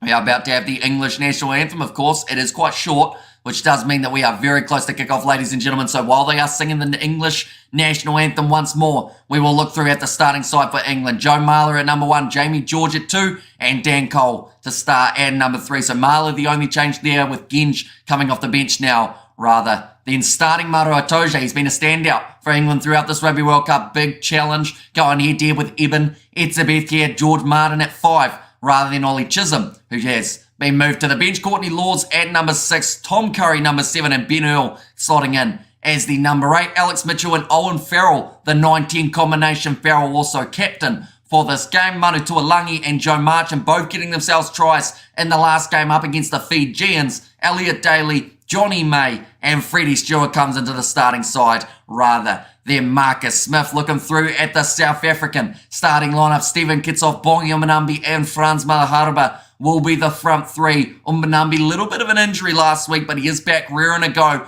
for this contest. Eben Etzebeth, the enforcer, at number 4, with Franco Mostert, a very dangerous individual at line-out time, as well as tackling. Made 13 throughout the first 45 minutes of that game up against the French. Looked absolutely just exhausted when he made his way from the field, covering a lot of turf throughout that first half. Sia Khaleesi, the captain, at number 6. Peter Steftotoy at 7, and Dwayne Vermeulen to slot in as the number 8, rather than Jasper Visser, who has been waiting patiently for his chance. He was hoping for a game in the quarters. He didn't get it. He was hoping for a game here. He doesn't get it. Dwayne Vermeulen, Thor, going to be that number 8. Kobus Ranakamani Libok, the 19 combination for the Springboks here, going with that attacking threat rather than the experience that is coming off the bench. Damien Dialendi at number 12, and Jesse Creel at number 13. Cheslin Colby, the standout player from that last matchup, getting himself a try, charging down a kick,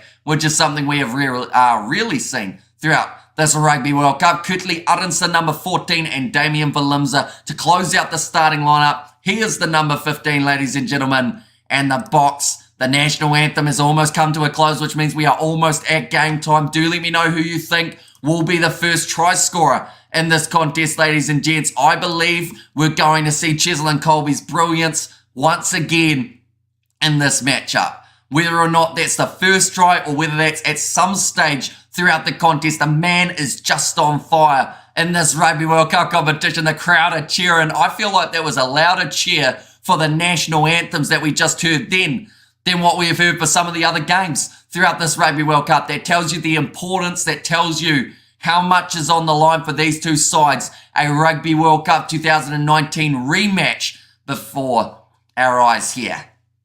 I'll quickly grab the water bottle as well before we get into this match. I don't know why I always put it so far away, but Ben O'Keefe will be the referee in charge of this game alongside Brendan Pickerel, who was the TMO, and then also alongside that, it is going to be Paul Williams and Matthew Raynell, the other two referees. The late change due to the injury of Andrew Brace. Raynell, the Frenchman, comes in.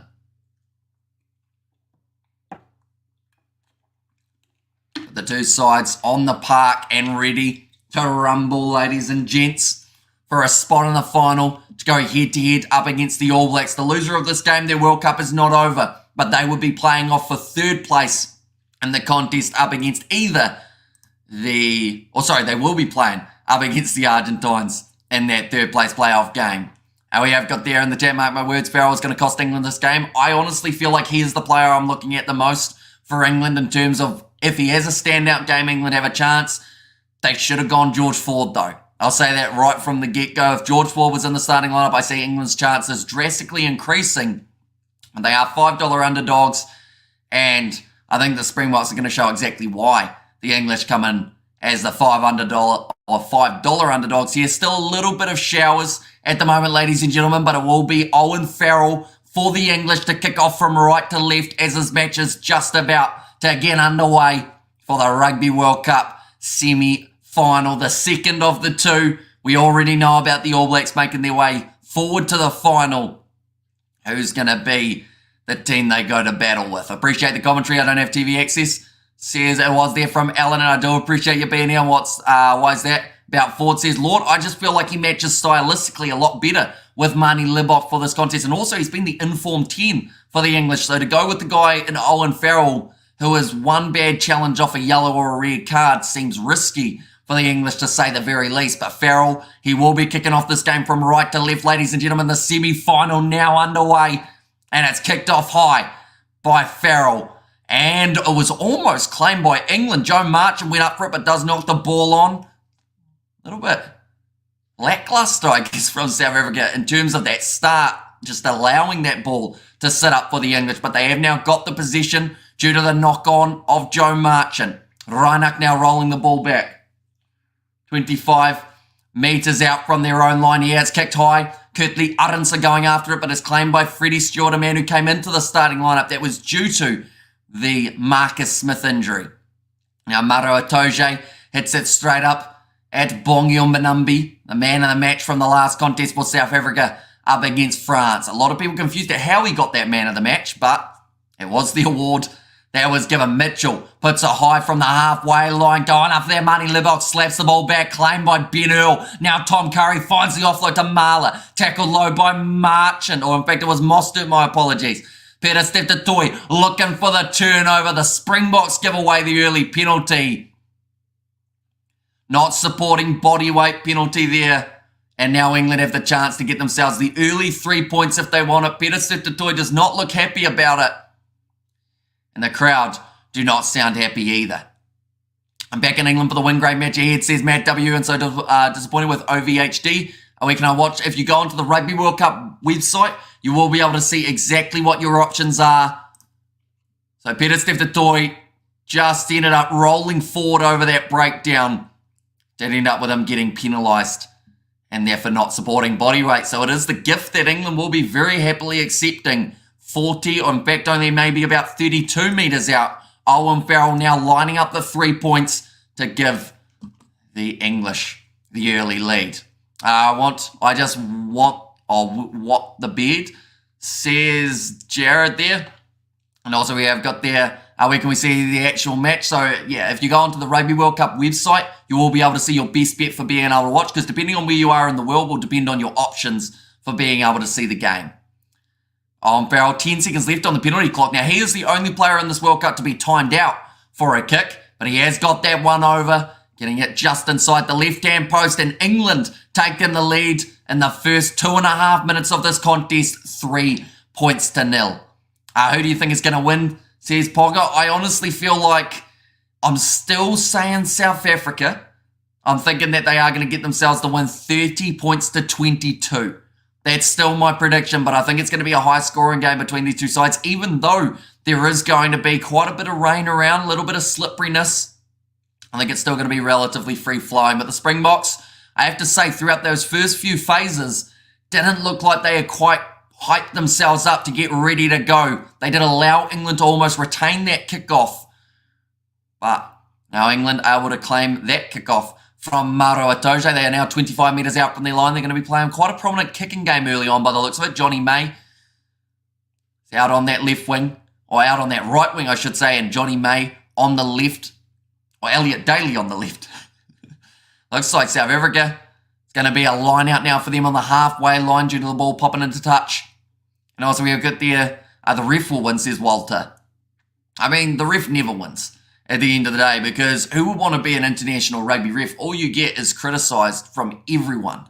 Even if you have a good game, there's still going to be a few people, or a large majority of people, who do not like what you've done throughout that game. So yeah, being a referee, I feel like must be one of the most stressful jobs that there is in the sporting world. Stolen line out from Maro Itoje. England getting it right early. Now Marla throws himself forward at Franz Malhardo. We have got the donation from Franz Smith as well. Like and subscribe. Be sure to hit that subscribe button if you haven't already. Owen Farrell putting that ball high, waiting for Johnny May to line it up. Cheslin Colby gets a hand to it and it goes into touch.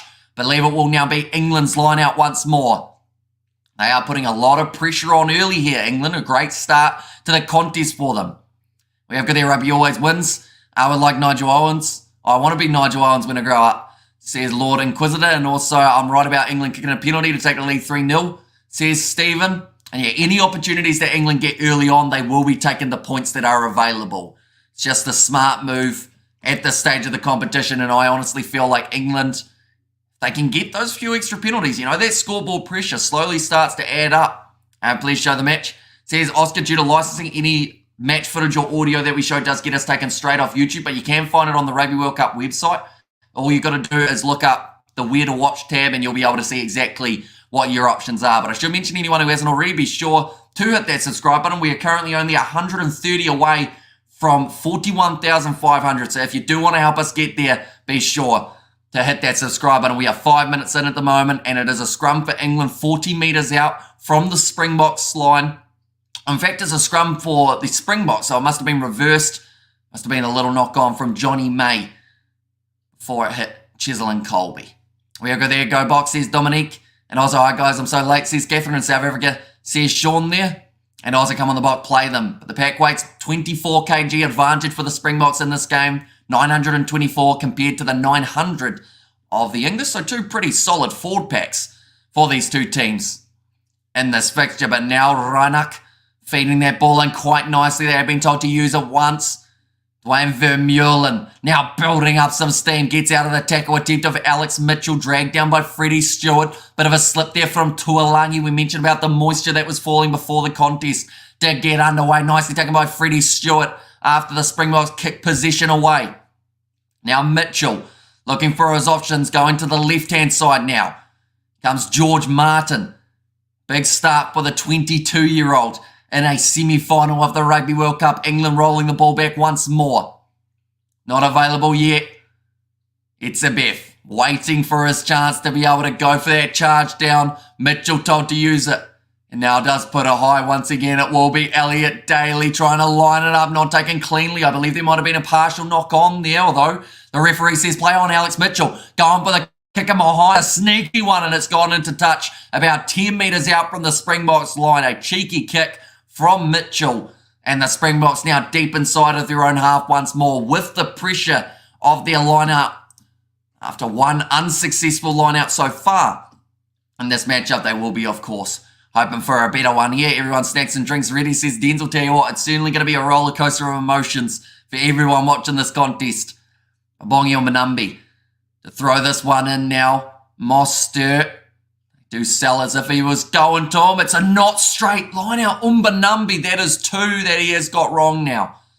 And that is not what the Springboks want. The reason they went with Umbanumbi was because of that safety. And at the moment, two lineouts, two lost by the Springboks. England now going to have another opportunity 10 metres out from the Springboks line. Okay, Ben O'Keefe asking the question, why is the medic on the field? Not straight. Peter Steptotoy claiming it on his outside the box are fatigued, says Rugby. And WGS is this line out. But yes, says Mimini. It's certainly a little bit of a factor in the game that the Springboks will not want to be sneaking in. Not just for this game, but of course their next one, whether that be the final or the third place playoff game. I mentioned the Boks come in as favourites. And that is the way that they will stay probably up until at least late in the game if England have got themselves a decent lead. But you can never count out the Springboks. They are a great side. They are the defending world champions for a reason. And these hookers not throwing straight is unbloody believable. One job, guys, one job. Says Marco and go the Bok. And also who's leading? It is 3-0 for England currently as this game sits after 8 minutes. But England now have got themselves a scrum about 12 metres out from the try line. So a good chance to be able to put together some extra phases here and try and create a little bit of extra pressure on the scoreboard, but the Springboks, their defence so far throughout the Rugby World Cup has been immense. They have only conceded 1 try throughout the first 20 minutes of any of their fixtures. Now, another scrum reset. We have got there, England will thrash, and Shania says show the game due to licensing. If we show any match footage or audio, we get taken straight off YouTube, so your best bet is to go on the Rugby World Cup website. There's a where to watch tab, and then you'll be able to see exactly where your options are of being able to watch. Some are free, some aren't free, unfortunately, due to subscriptions. Crowd are booing at the moment. I think that's because the scrum has been moved to the side. But a lot of chat happening in the front rows here. A lot of pressure on these front rows to be able to perform. Of course, the 2 Stormers, Props and Malharba and Kitsoff, although Kitsoff going to Ulster, going to be making that switch this year. Now Mitchell to feed the ball in. Scrum's looking relatively stable so far. Off the back, here comes Ben Earl. Great low tackle made by Mani Libok. Now Mitchell, short ball to Courtney Laws. Now I should mention that South Africa, they did concede the first try in their game up against France, if I'm not wrong. But after that, we did see the redemption. That's going to be a penalty against Sia Khaleesi this time for offside, I believe. Or no clear release. I think Khaleesi, the ruck had formed. The ball's been won. England ball. Penalty. 3 points. Once again will be on offer here for the Springboks. And we have got there, Amish, I am surprised people still ask, says Mark. Although we have got quite a few new people popping in on these Rugby World Cup live streams, so I can understand a little bit in terms of everyone wanting to be able to watch these games. I would say, honestly, World Rugby have really missed the boat in terms of not making it more easily accessible for people to be able to watch these games all around the world. Now, where's Fuff? Says BDK, so he's going to be coming off the bench for this contest. The crowd are not happy. Ben Earl, great run off the back of the scrum, though, from him. England, they will be looking to add those extra 3 points once more. And Owen Farrell, nice, easy kick for him from 9 metres out. Now, the chance of him missing that one, the only thing that would have cost him was if he hit it too low, but it has gone over, and that will now make the score 6-0 in favour of the English. Had agreed they need to make the Rugby World Cup more accessible, says Lord Inquisitor. Yeah, they should have full match replays up on the channel of World Rugby. They should have highlights, extended highlight packages as well, not just 3 minutes highlights. People want to see a lot more of the rugby than just the tries. Even though it's not accessible, good to see you, Amish. Thanks for the commentary, says Laurie. It's kicked off long by Mani Libok. Springboks down by 6 at the moment, but they have still got plenty of time remaining. Good low tackle made by Kutli Arinsa on Courtney Laws. Joe Marlett waiting patiently at the back, although it looks like Alex Mitchell will in fact be the man rolling this ball back. Now, that one into touch, taken by Damien Valimzo. He leaves it instead. Will handle come on. Says Hanoi and also too many. We have got come on the box, says Adrian, and also England was never going to be easy, says Nazi Williams. Yeah, England, they are a tough side. They have played the Springboks before, but of course, when the running game of the Springboks starts firing, that is when we will see them at their most dangerous. Bongio Manambi, currently 2 lineouts, messed up from 2. Can he get this one right? That is better. And goes straight to Eben Etzebeth. Now the rolling maul for the Springboks starting up here. Stephen Kitsoff being held in there by Joe Marler. I think it's actually Dan Cole in the end. But now Reinach uses it. Goes off to Damien Dearlendy. Tackled low by Ben Earl. Farrell looking for the turnover in the breakdown. Doesn't end up with it. Tom Curry putting a lot of pressure on Kobus Reinach, who tries the sniping run around the side of the breakdown. We have got there, first time listener, you should have a timer on the screen that reflects the actual in-game time, so we can link up with the lag time difference. Says Green Tea, well, currently in the game, I am sitting 11 minutes and 47 seconds. For anyone wondering, but yeah, we have only got the 11-minute timer to the side. I love the Kiwi lad, says Cool Remy. Do appreciate you being here. Of course, kicked him behind by the Springboks, nicely taken by Freddie Stewart. Big shot coming in on him by Kutli Arinsa and Khaleesi. Now Mitchell. Going to the left-hand side here again, Joe Marler. Big chance for him in the starting lineup. He, of course, was there in 2019. Now rolling this ball back will be Alex Mitchell. England taking their time in the breakdowns, not trying to rush that kicking option. We have got their same starting score for the All Blacks versus Argentina. It's put into touch there by Mitchell. Lebok decides against taking quickly. And we have got there watching with Hamish taught me so much more about rugby, says Chantel. And also go the box, says Dimitri in there. And g'day, mate, from Cape York, Australia. In there. Evan Netzebeth, he will be very happy that they got that line out straight from Umbanambi. It has been under pressure from England, and that is due to Maro Itoje and his ability of being able to get those turnovers when needed. But any time the ball has been kicked high by the Springboks, that is when they've decided to put the extra pressure on, having two men running through after it. We have got the Hamish Unique Kiwi Lads merch for the fans to buy. Says rugby, I mean, we've thought about merch before, but I don't know if many people would actually buy it. So that's why we've kind of held off that little bit. And South Africa in there, and also go the Boca. Says a little T in there, but they are showing Maro Itoje. He had 320 minutes heading into this Rugby World Cup game, so he has played a majority of minutes for the English throughout this World Cup thus far. I watched the game at Loftus, says Bradley. Now time is back on, 12 and a half minutes through this contest. Bongyo Manumbi. Get this line out, throws straight. Is the goal, and Mostert takes it nicely for the Springboks. Now looking for the rolling maul. I think there was only one Englishman defending that rolling maul, but now it goes straight sideways. Looking for their penalty advantage so far. England being disciplined, not giving it away. Now Umbanambi, he has gone down. The ball is stuck in there, and I believe that's almost going to be an English turnover, although I think Maro Itoje may have ended up with a knock on there, but Mitchell fires it back into the pocket to Farrell, looking for the kick downfield, doesn't get the distance on it that he would have liked. Now for Limsa, going to be charging it back for the block, going with the chip and chase himself. And behind, Freddie Stewart ready to take it, and they'll go back for the original offside penalty against the English. The Springboks now with the ball. We're in front of the kick. Crowd very vocal for this one. They're booing. I'm not sure what they're actually booing for. I assume they're booing because Kobeth Reinach didn't take it quickly and instead ran back over to where the mark was. And also by work, if you're facing Thai, after last week's game was on it, says Tania. And what time is he at, says Hotels. Currently I'm sitting at 14 minutes and 2 seconds. The Springboks kick for the corner. That is aggressive. Rather than going for the 3 points, they know that they've got a decent chance of being able to score with their rolling maul as long as this line out is straight. We're good there trying to play the same game as against the French. Change it up. Box, says Paul Spacey. I wish we could watch a bit hard in small village in Italy, says Karen there. But Umbanambi now 15 metres out from the line. Eben Etzebeth takes it at the front, uncontested from the English. And now driving the Springboks sideways, starting to loop around quite nicely here. The men in the green and gold, the ball is somewhere amongst the chaos, and it's going to be now an English scrum.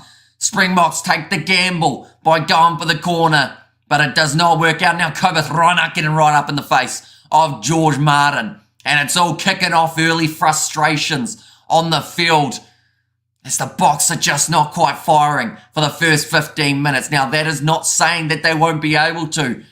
You'd have to say England at the moment. The fact that the Springboks backed themselves to go to the corner and England were able to defend it, that will be a massive confidence booster for the undefeated side in this World Cup. Give Colby or Kutley, they must sprint and step, says Legend there. And also come on South Africa, we love you, and chill England, you are very good, says Sunil. Thank you very much, mate. Hugely appreciate it. Anyone who is new to the channel, be sure to hit that subscribe button. We are currently on the road to 41,500. And we are only sitting 31 away. Right, Ben O'Keefe talking to Owen Farrell and Sia Khaleesi, the captains of these two sides here, said, when I blow my whistle, don't push and shove or I'm going to be penalising teams.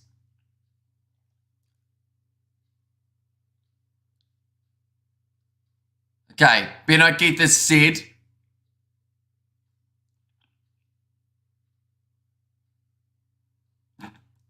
okay, your 12 started it, says Ben O'Keefe to Owen Farrell, because Owen was saying, oh, but they started it. That wasn't a very good English accent. But Manu Tuolangi was the player who started the whole thing. Almost ended up with a penalty reversed. But I think it is going to be a scrum feed now for England. But any more, no, it's in fact a penalty to South Africa due to the pushing from Manu Tuolangi. So they were all smiles there, England, up until the fact that they realised that they were going to be penalised for their ill discipline. And also South Africa, and also starting to see a final. Let's go, Bok, says Ants. I wonder if you talk to your team, says Ben O'Keefe. So he obviously saw him going to the side. And also we've got there, if you show us rugby, not your long face, says King. Well, unfortunately, we are unable to show the game. But I'll take long face because I used to have a square face, but now it's kind of lengthened up a little bit. But yeah, World Rugby website.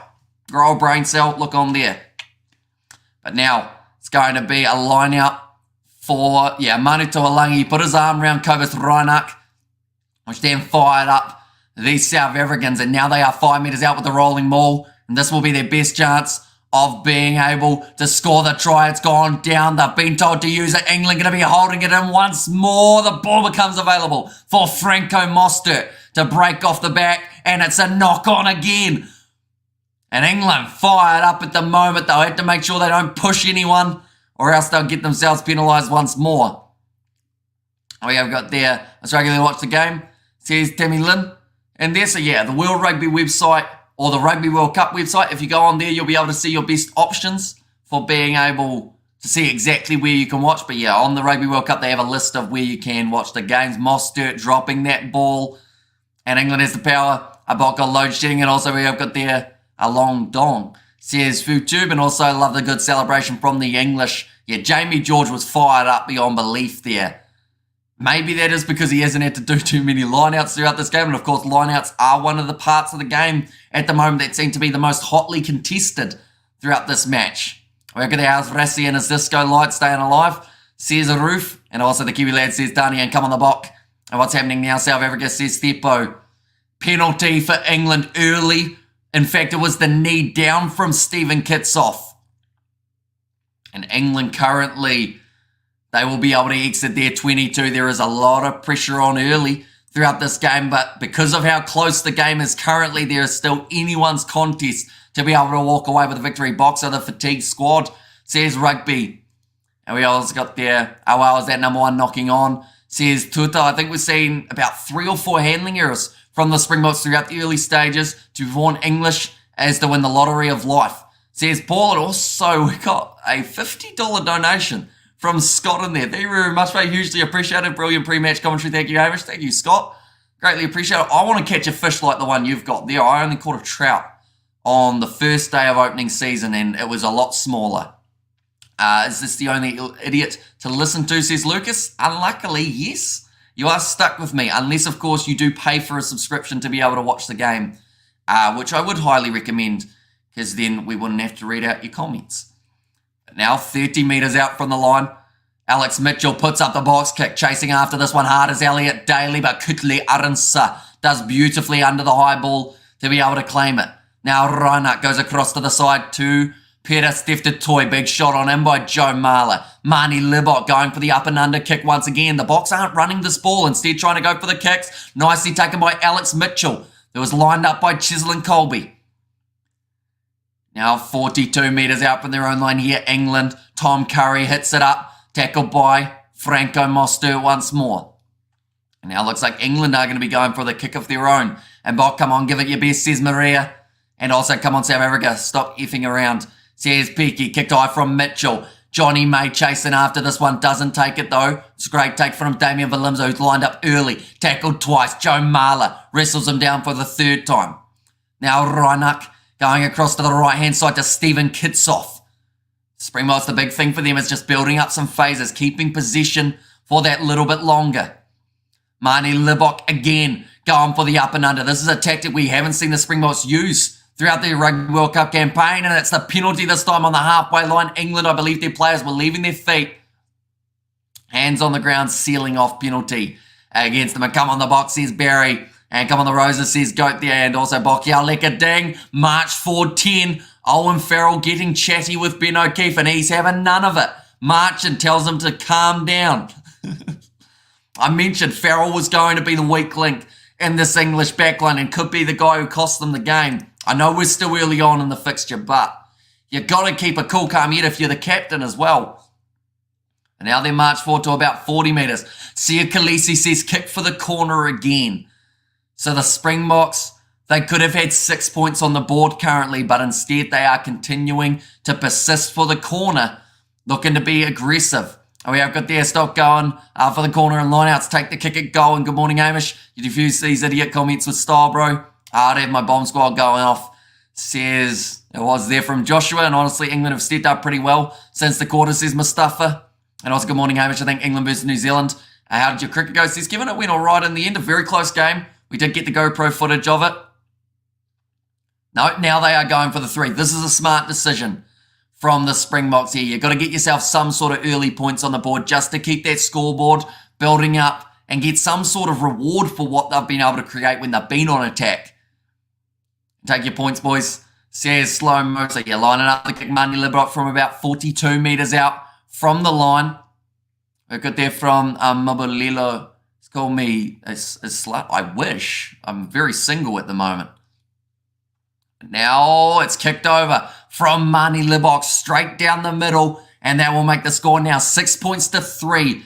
Still in favour of the English, but the first 20 minutes, the trend continues for these two sides, which is not conceding a try before the first 20 minutes, although we've just seen the one that was from the Springboks. I don't understand how you're going to show us the actual match. Sadly, due to licensing, we're unable to show match footage or audio because of the copyright system. If we were to show any footage or anything, we do get taken straight down off YouTube, so that is why we are unable to do so, but we are doing the commentary all throughout the contest. Franco Mostert claiming that one inside of the 22 for the Springboks. Now kits off with Etzebeth on his arm.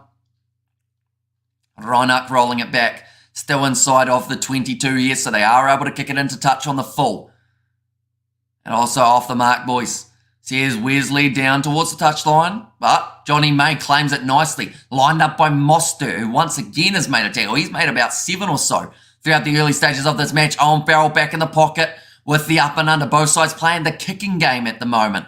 No one really wanted to have their hands on the ball. Kutli Arinsa inside of the 22 will kick it downfield now. Looking for the big boot. Goes straight to Freddie Stewart, who was waiting at the back. Up it high by Farrell. Stewart chases after it. Just a little bit too deep with that kick. Now Valimza looks for the offload to Mani Libbok. The ball is loose. Beautifully picked up by Courtney Laws. He's got arms as long as most people's legs. And he's been able to line that one up nicely. Quick hands from the English. Now Ben Earl with a couple steps. Tackled by the captain, Kolisi. The pressure is certainly on here. Advantage against Kolisi for not being able to roll away. Now Tom Curry. They've got the advantage to work with here. Going to the right-hand side. Owen Farrell looking for the cross kick. Johnny May. No, Elliot Daly it was. Out on that wing, just a little bit over his head. They will go back for the initial penalty. And England will be taking their 3 points when on offer. We have got their yes boys, come on. And also we got this, says Celebrity T. And also we have got their Marcus Brownbock and come on, says Shubnam. And there's go the box, says Sharon. Where are they not using the wings? Says Hillary. It's a good question. At the end of the day, both of these sides, they have got world-class wingers. I mean, Cheslin and Colby, we haven't seen them really get a chance to have a run yet in this contest, which is a big shame. I wish we'd see them just get that ball a little bit more. And also, I would buy merch in your face is a delight when you can't watch the actual game, says Candace. So who knows? Maybe we can try and get something going before the Rugby World Cup has some sort of like special thing that is only available for you guys who have been here throughout this World Cup, perhaps. And they can calm down now and grind it out of England, says Dion. And why did the crowd boo everything? As it is not Halloween just yet, says Burn Nerd. And also their corner of the post. They are going for the post once again here. England, Owen Farrell from about 25 metres out on the angle. Shouldn't be too tricky for him, but still has to make sure it goes over. We have got their pace picked up. Amy says audio. Yeah, both of these sides, they are going for more of that kicking game. Farrell gets another one over. They will now make the score 9 points to 3 in favour of England now after the first 24 minutes. And let's go Springboks and come on the box. And also come on box, says John there. And this is stressing me out, says Lola Bunnies. Yeah, both sides yet to get themselves a try. Now England managed to win their game up against Argentina being tryless throughout that full 80 minutes, getting 27 points in the process. 3 drop kicks coming from George Ford in that one. South Africa, in every game that they have played, they have scored at least once. including just the once up against the Irish. Courtney Laws getting held up there. It's been called as the maul, but the ball is out available now for England. We have got the donation from Pogger as well in there. Thank you very much, mate. Hugely appreciating your commentating is fire. So yeah, greatly appreciated for your support. Mitchell puts up the box kick once more. Goes into touch. Down towards the halfway line. In the stage, whoever plays against the ABs, lose a plan like this, says Leon. And also, England has the most territory, says Eric there. Yeah, some of the stats throughout that first 25 minutes, while we have got the line out that is just about to take place, we see possession's actually pretty 50-50 overall. Sitting 56% for England, 45% for the territory of the English in this contest. But those early lineouts, the two that the South Africans did mess up, has been heard in the below. Now Kurtley Arendse, great run from him, but he is ankle tapped. Umbonambi protecting the ball there, but turnovers good from England again in the breakdown. They managed to get the ball back. They have been clinical when it comes to that breakdown. Courtney Laws leading the charge. Look at that, Bok. I wish I could see you, but you can do it. Says Lully, it's going to be nicely claimed by Dwayne Vermeulen. Big shot coming in on him by Elliot Daly. And Springboks back in position, 45 metres out from their own line. Maroa Toje looking for the turnover. Penalty goes against the English. That is for Joe Marler not rolling away. And that's a little bit of a gifted one there. You weren't rolling clear, says Joe. Joe Marler was asking the question. And Vanessa says, go Bok. But now Springboks once again will be kicking this one for the corner. But like I mentioned, a penalty that England did not need to give away has now given the South Africans a bit more of a chance here. They'll be about 25 metres from the line. We have got the South Africans behind you, Bok. Says Thundy there, and also come on the Bok. I think Fuff is on the bench. He certainly is. So it is Fuff de Klerk, Andre Pollard, and Willie LaRue. The three experienced Springbok players in the back line that they will have available for the later stages of this match. Run the ball, Bok. Says Paul, yeah, it's something we haven't seen a huge amount of from the Springboks yet, but Kurtley Arendse just showed if he gets it right, that throw is not straight from Bongion Manambi again, from player of the match in the last one. I guess not really, though. He didn't deserve player of the match, but he got it for the last contest. He now is certainly not started this match very well. That's 3 lineouts now lost by the Springboks. And the thing is, they would have almost ended up with a penalty against the English for closing the gap. So they could have taken on these 3 if they had the chance. But now it will be once again a English scrum. Bongi needs to get his stuff together, says VG Man. I can see him going off at half-time if this continues. Dion Foree, he has shown time and time again that he has more than enough ability of being in that starting lineup. And what is happening, Bok? Don't disappoint us. Says it was there from Psych in our hearts. Was with you, Bok, and go the Bok, says Christopher in there as well. But I should mention, while we have got the stoppage, ladies and gentlemen, anyone who is new, be sure to leave a like and subscribe to the channel. We are currently on the road to 42,000. We are only around that 400 away. So let's see how close we can get by halftime. 13 minutes, 400 subscribers. Can we do it? If you haven't already hit that subscribe button, we are back for the 2 games next week as well on the channel. It is greatly appreciated you all being here. Also, if you haven't already, be sure to hit that like button. We are currently sitting on 791. So let's see if we can get that to 1,000 by the time that halftime does arrive as well. And Bongi off. And as Sia Khaleesi playing, he is indeed. I bet 12k on the box on Betway. Well, that was bold because at the end of the day, they were heavy favourites. So, of course, not a huge return for them to be able to win that game. And Bok, we love you, go Bok. And also, please, Bok, says a ratio and there as well. Now, I should mention only the 6 points difference between these two sides, so more than capable of getting the comeback here, the Springboks, but they will need a little bit more of that running game, I believe, is what could help them. Now, Benel, short ball, then a Manu Tuolangi, that is his first carry of this Rugby World Cup semi-final. We are currently sitting 28 minutes in as well. So the fact that that is the first time we have seen the English use their centres tells you what kind of game we have got here. Quite a methodical kicking battle between the two teams. And speaking of kicking, Alex Mitchell now rolling this ball back for another one. Sitting 30 metres out or so from his own line. We have got the £5 super sticker from Mumbo Jumbo Kiwi. Thank you very much, mate. Alex Mitchell, he's almost kicked that one straight up in the air. Courtney Laws trying to get it, and it will go back for another penalty, this time for offside against the Springboks. Sia Khaleesi. He was offside. Okay, Etzebeth just asked that question. Was I allowed to go for it? Ben O'Keefe said, I said no, and then you went for it, so that is why you've been penalised from an offside position. South Africa need a spark clicker. Can come on and show them how to do it, says Hillary. And also we've got their Faith. Faith is what you need. If you're a Springbok supporter this match, we are winning it, says Visumuzi. And also get control of this game, settle down, hold the ball, stop kicking the ball away, and thank you, Amish, for the commentary, says Paul there. And also, Bok, you got the South Africa behind you, boys, says Rakesh. But yeah, there was a lot of pressure on Alex Mitchell when he was trying to go for that kick in behind. Now, Jamie George, 5 lineouts won by the Springboks, but they have lost 3 and won so far by the English. As ref OMG says, Hello Kitty, stolen this time by the box, Franco Mostert. One of the best at being able to slap that ball away from opposition lineouts, has done it once more. Reinach going across to Mani Libok. Once again, the Springboks kick high. Who's going to take it? No one does. It sits up. Freddie Stewart is there. If he wasn't, Reinach was gone, and no one would have been catching him. But England now in position, 30 metres out from the Springboks line. Joe Marler runs it straight at Eben Etzebeth. Mitchell goes to Farrell, cross kick attempted from there is really not the smart play. And South Africa back in position now. Once more, kits off. Missed tackle from George Martin, the 22-year-old.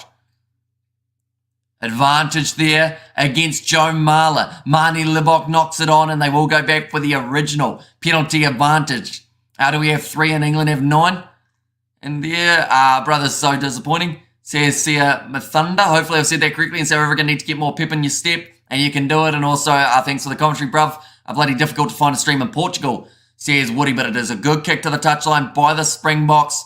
And we have got the donation from Nick when it comes to Fuff. I don't know if I want to punch him or make love to him. That's a great question, really. And probably something that a lot of people do get indecisive about. He's a great player, though, Fuff the Clerk, and could have a real impact later on in this game, of course. And we have got there, why are we looking at this guy and he's not showing the game? Pretty much due to licensing. If we were to show any match footage or audio, we would get sued by World Rugby and probably end up in a lot of trouble. But you can find the game if you go onto the Rugby World Cup website. Early sub, Mani Libok taken off 31 minutes into this game. That is for Andre Pollard. Get Umbanambi off as well if you want a chance of winning. Although that line out is a lot better from Umbanambi. He's got it right. I was hoping that I could do a bit of the commentator's curse and make him throw that one straight if I said that he needed to go off. You're right, they are letting us down, says Christelle. But yeah, Andre Pollard now taken to the field at number 10. The early change that will not do Mani Libok's confidence a world of good at all. Now Reinach looking to go for the kick in behind. Seen some space in behind, although it's gone straight to Freddie Stewart, who takes the mark inside of the 22. Let us know if anyone smashes Farrell. At the moment, they haven't been able to get close enough to him. Hamish, I'll pay you in the final, says Bradley, and also hopefully Pollard. Where'd that go? That went up. Pollard can settle down the rattled box side. And also Drange at this point says it all. It does. It means that the Springboks, whatever they were planning for this game, has not worked one bit. And now they've had to make that tactical change. It's the ref's fault, says Dom. Is it like that Mani Libok's been subbed, Dom? But so it's Reinach. Oh, that might have tickled the finger of Jamo George, which would then mean that he's not allowed to take the mark. But it looks like, yeah, there's going to be a Springboks line out here anyway on the halfway line. And why is this guy talking? We can't watch the game, says Montez. That is true. But you can watch it if you go onto the World Rugby website, the Rugby World Cup website, that is, and look at the Where to Watch tab. Because you won't be able to find the game on YouTube, mainly because of licensing. World Rugby, they take you straight down. Billy Vunipola now making his way out onto the field. That is rather than Tom Curry, who will be going to the blood bin. I reckon that South Africa hopefully will lose, says Louis there. I think one thing's for sure, any of these two sides who make their way through to the final, it's going to be an epic rematch up against the All Blacks. The Springboks playing the All Blacks in the Rugby World Cup warm-up games, defeating the All Blacks by the biggest losing margin they ever have. England beating All Blacks in the semi-final of last year's Rugby World Cup. Also, we have got there, he explained that he's not allowed to show the picture. And also, here comes Big Billy V. Thrown in by Umbanambi, taken by Dwayne Vermeulen. Good defence in the rolling ball from England once more. Although now, South Africa start to get those couple more metres. They're being told to use it once. Umbanambi Holding on to it at the back now. Rainak puts it high. Kutle Aransa chasing after it. Nice. Oh, no, he hasn't taken it cleanly, Elliot Daly, but he gets back up to his feet. He's recovered well. Springboks going for the counter ruck, but they aren't able to get through and get that ball. We have good there. They make it so hard to watch this game, says Braden. That's the thing, the Springboks, it's a knock on from the English. Chance now for the Springboks. I was about to say, the thing that's made them so dangerous over their last games has been that attacking threat that they offer throughout the early stages, but lately they have been just kicking that ball straight into England's hands, but this is their chance. 10 metres out for the line. Another advantage, this time for offside. Rainak searching for the ball at the back, going to the left-hand side. Here comes Bwongi Omanambi. Put down by George Martin. Rainak going to the left-hand side. Here comes Stephen Kitsoff. Held up by Farrell partially and Billy Vunipola. Rainak now with the pass. Out to Andre Pollard. Looks for the run himself. Peter Steftatoy round the side of the breakdown. Maro Itoje has made that tackle from the ground. That should be an advantage again. Now Mostert. Couple metres out for the line here for the Springboks, around that 10. Now Damien Delindi, rough pass. They'll go back for the penalty. And that will be in favour of the Springboks. Now this one is straight out in front of the posts. It's an easy 3 points if they want it. We brought ourselves this far. Where'd that go? We can't go home, says Spali there. And also go, says Poppy. And scrappy game is not enjoyable, says Hillary. Yeah, it's certainly going to be a close one going down to the wire by the looks of it. But Andre Pollard has got the ball in hand. I believe the Springboks will be taking on the 3 points just to give him that early momentum and early confidence since making his way onto the field. But yeah, Maro Itoje making a tackle from lying on the ground round the side of the breakdown on Peter Steftatoy. Now that could be quite a cynical play here. We are just going to see the replay of the original offside, which was what brought on the first advantage. And also, guys, why is the match not showing? Because of the licensing. Pretty much for us to be able to show the Rugby World Cup, we would have had to pay a few $1 million. Sadly, I do not have a few $1 million. I spend all my money on this suit.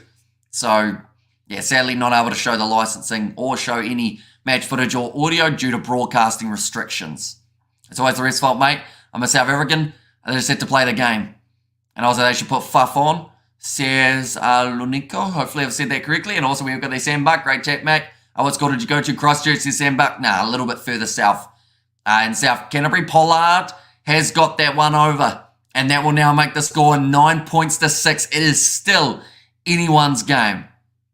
We have got their suit actually better than the match, says Randall. And also nice suit, bro, says Linda. And also it's a nice suit, says RJJ. And there, put all your effort. I'm begging you. You. Thank you. But Marnie Libok, he looks disappointed that he's been taken off so early in this fixture, but it just wasn't quite working. Although I don't believe it is because of Marnie Libok that the Springboks have been struggling. I think tactically, they haven't been that same side that we've seen throughout the rest of this Rugby World Cup. Billy Vunipola unable to get the turnover in the breakdowns, and now available here for Rainak to put back into the pocket to Pollard. Does kick it towards the touchline with a nice clearing boot down to about 42 metres out from the Springboks line. I would live stream the match, but I don't have enough subscribers, says Dean, and also 8.2k listening. And there as well. That's huge, says Lord Inquisitor. It certainly is. Anyone who's new to the channel, be sure to leave a like and subscribe, ladies and gentlemen. We're on that road to 42,000. We're trying to hit it by the end of this half. We've got 5 minutes remaining and just over 300 to go. So if you haven't already, hit that subscribe button. Also, be sure to leave a like on this live stream. Almost on 1,000 for it, which is pretty awesome. And give Chislin the ball. Yeah, he's an X-Factor player, Chislin Colby, but we haven't seen him as of yet. Maro Itoje, little short pass to Jamie George, who goes for the grubber in behind, which is an interesting tactic from England. Now, mark taken by Owen Farrell inside of the 22. Sadly, my country, Australia, did not make it, but I'm rooting for England, says Louis. And also bring a home box, says Natalie, and no tries, WTF, says Obi. And there as well. And the rain is pouring, I should mention. It has got a little bit heavier than we anticipated in the early stages of the game. Owen Farrell looking for the touchline, does get it deep into the territory of the Springboks. Now Damien Valimza going for the kick in behind himself, takes it beautifully near the touchline, but he did have the foot in touch. So England now have got themselves a line out now 42 metres from their own line here. But did well, Damien Balimza, Alex Mitchell did not want to go up for it, and then just stepping into touch before kicking that ball away. And also 9-6 after 36 minutes, says Stephen. It is indeed kicks from hand. We've seen 18 from England compared to the 12 of South Africa. So just to put that into perspective, I believe New Zealand and Argentina throughout their game at about 36. We're already at over, I think, about 26 in the first half of this contest. Thrown in deep, straight to Courtney Laws. Rolling maul now attempted by England, who have been told to use it already. Jamie George starting to pierce his way around the side. Etzebeth looking for that one, doesn't get it. Alex Mitchell once again will put the ball high.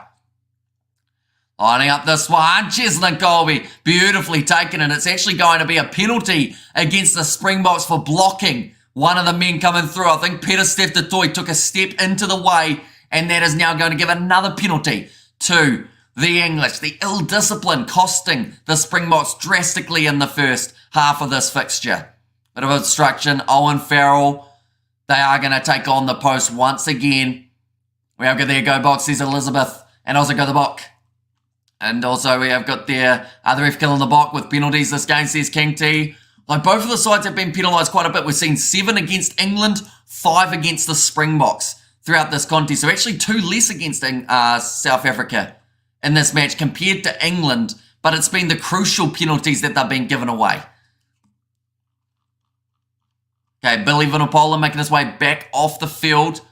Rassi Erasmus is standing in the tunnel. He is waiting for his side to make their way off the field so he can lay down the smackdown on them for what they've done throughout that first half. Go the Bok. What's happening in this game? Says Sino T. Unfortunately, the Springboks have gone with a completely different tactic than what has got them to the semi-final. And it's confusing. And it's looking costly at the moment. Like, that's not to say they won't be able to come back, but they've gone from such an attacking threat throughout the rest of their games. The thing that's made them so dangerous is the fact that they've been willing to run the ball. We've seen like 2 runs. We haven't seen Cheslin Colby touch the ball other than going up for the takes under the high ball. But that kick is over from Owen Farrell, making the score now 12 points to 6 in favour of the English. Most South Africa team still going to waste silly penalties. Yeah, that one from Peter Steph-Toy was just not the smart move in that scenario. At the end of the day, you don't want to be giving any chance of a penalty or it could end up costing you big time. I feel like Rassi currently taking a shoe off are going to have 15 sore asses at half time. And the second half, in a speech by the coaches, make the box advance, says Joshin. And also, bro, no offense. But what kind of headphones are those? Says Louis. I think they're Audio Technica. They're one of the cheaper pairs I could find, but yeah, they go all right. The ears do get a bit smushed after a while. And hey, man, South Africa play properly. Says Richie. Yeah, I think the second half, if they start attacking, running the ball, Alex Mitchell using up the rest of the first half time, and it's going to be half time now. That was very close to kicking it out before half time though, but half time in this fixture, 12 points to 6. Definitely not the half that some people were anticipating. I thought we were going to see some early tries, but that is because I didn't expect the South Africans to go for such a strong kicking game throughout the early stages. We have got there England win. I'm going to smash my phone, says Stephen there. And also final score, South Africa 30, England 25, says Emil. So a little bit similar to my prediction. England are playing territory advantage. Yeah, normally Southern Hemisphere teams do not go well in a kicking battle with Northern Hemisphere teams. That is just something that hasn't worked in the past for the Southern Hemisphere. But something that South Africa could have done in that first half is run that ball. They have brilliant attacking players. Cheslin Colby, we've seen 92 metres carried for both of these teams. Just to put that into perspective, we're going to quickly get that France game up against the South Africans, and we're going to tell you exactly how many running metres South Africa had in that contest. So South Africa versus France throughout the 80 minutes. So of course we've got to divide it by 2 because we've only had half the game. But in that contest, South Africa had themselves 424 running metres, compared to this game where they are sitting less than 100 after 40 minutes of rugby. So almost having 100 and something less. But the scrums at the moment for England have actually been one of the shakier parts, only having 5 out of the 9 scrum success. Oh no, that was actually in that France-South Africa game, my apologies. In this game so far though, They have lost one of their lineouts and one of their scrums. South Africa losing 3 of their lineouts. This is a junk ref, says Connor. Well, at the moment, the penalty count, England have given away more penalties throughout this game. 7 penalties against the English. They're being heavily penalised throughout the contest. South Africa giving away the 6, so less than England throughout that half. But I think South Africa, in that case, were giving away the more crucial penalties because England were taking on the 3s when they were available. This is not good. I feel like drinking my bath water. Well, I wouldn't do that. I feel like that would be pretty unhygienic, wouldn't it? In that regard. Unless you're a very clean person. Of course, no matter how many times I say it, story is the same, reffing. And also we've got their host nation knocked out, but it would be champs to be knocked out and no chance for a 4th title is big. And also we've got their what is South Africa's game plan. I'm going to be honest, I don't know. Throughout the other games, we've known that it's been attack early, create pressure by creating line break opportunities. In their game up against the French, they were actually able to beat quite a few defenders. This game, it says that they've beat 10, and that's from the lack of running meters. So if they were to attack more, that would give them a massive advantage, I feel, throughout the second half. England, they're playing the game that they needed to. They need to play a kicking game up against South Africa because at the end of the day, that is actually helping. Your date says 22 of the 10, 2023. You're commentating the future, says Alistair. We are indeed. Because we are in New Zealand, we're time travelling. I can tell you what the weather's doing tomorrow because we've already seen it. As a halftime already, it certainly is. We have got the, I'm sorry, I thought South Africa were the best team in the world. Although the game's not over yet, of course. Although a stat that's been interesting throughout this Rugby World Cup is I believe there's only been 1 team or 2 teams throughout this whole Rugby World Cup competition throughout our first 45 games that has actually been the case of a second half comeback from the team who are losing. So England are still underdogs in this match, I should mention. $2.45 underdogs compared to South Africa's $1.65.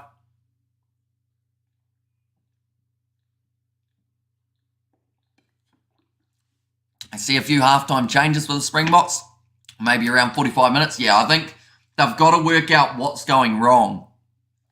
And I'll be honest, there's a lot. At the moment, we've got gifted memberships from, it was Jimbo as well. Thank you very much, mate. Hugely appreciated. France has been robbed. O'Keefe corruption, World Rugby corruption. Says Freddie F. And also, we've got the Farrell. Did anyone smash Farrell? I don't think we've seen Farrell run the ball once yet. Sorry, about 3 things just went through my brain, as you guys could tell. I don't think Joe Marchant's touched the ball. Joe Marchant. Looking at the passes that have been made. Minutes played, carry meters. Has Marchant had the ball?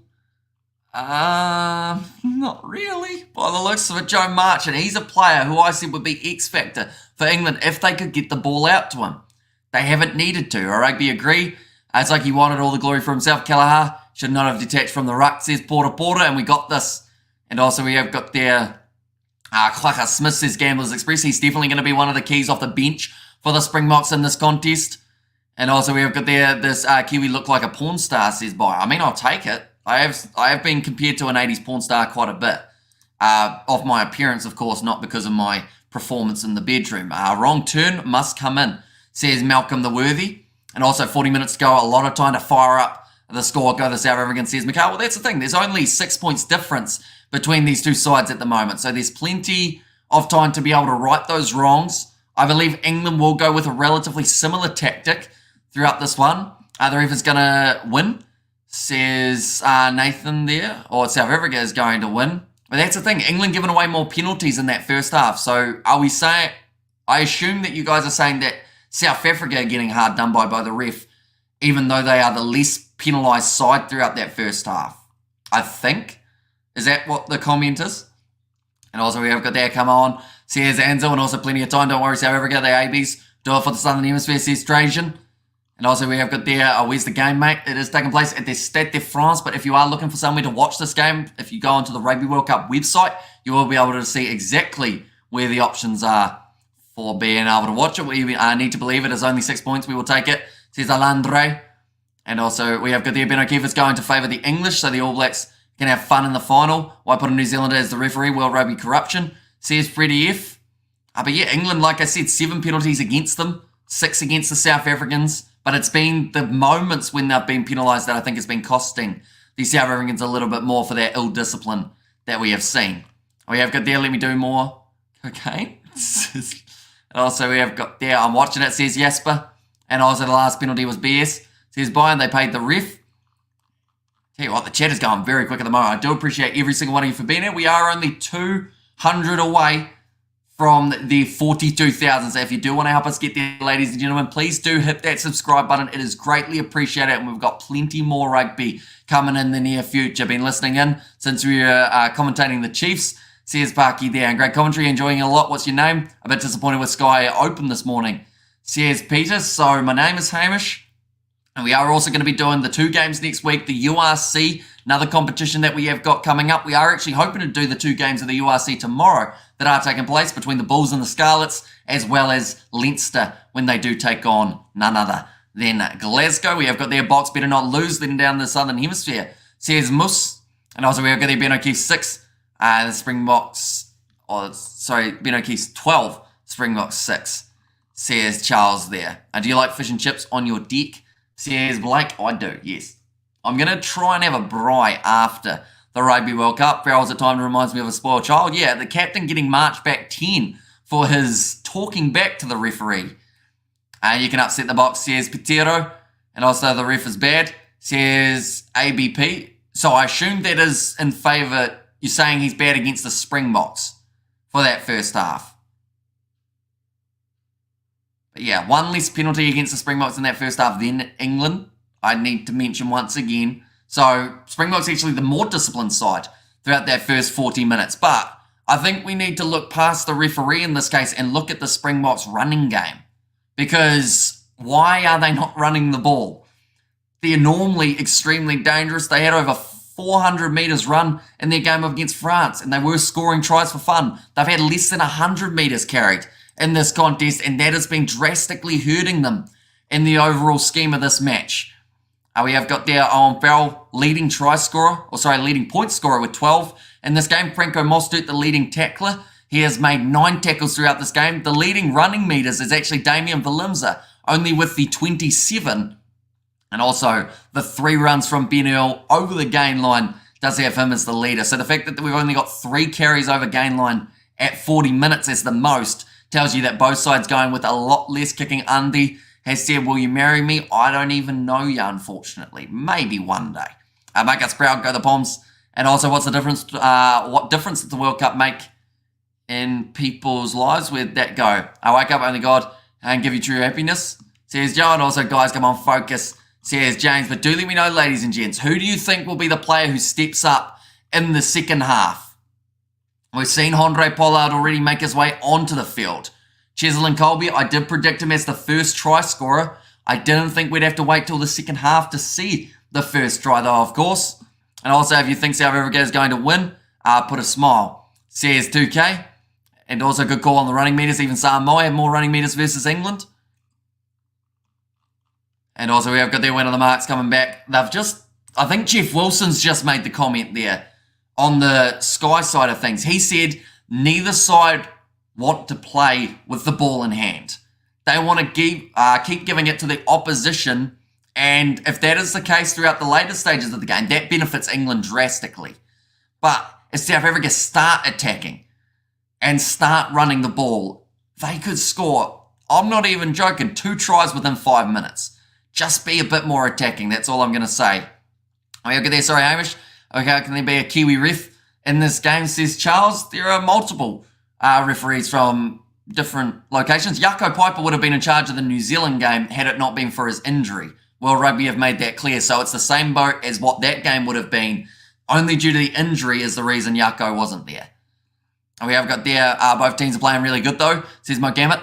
And also come on the box, says Jeremy there. The second half just around the corner, ladies and gentlemen, from taking place. So if you are new to the channel, be sure to hit that subscribe button. I will mention we were on the goal, or going for the goal of 1,000 likes by halftime. We are currently sitting on 1,169. So let's see if we can push towards that 1,500 by the time the second half does get underway. Also, if you haven't already hit that subscribe button, we are 190 away from the 42,000 mark. So let's see if we can also get there by the time the second half starts up. But looking through at the benches for these two sides. In fact, first of all, we've got a comment there from Kerr, who has the second half ball in hand and a tight punch up in the middle. No team in the world can compete with the sheer strength, power, and endurance of the Bok pack.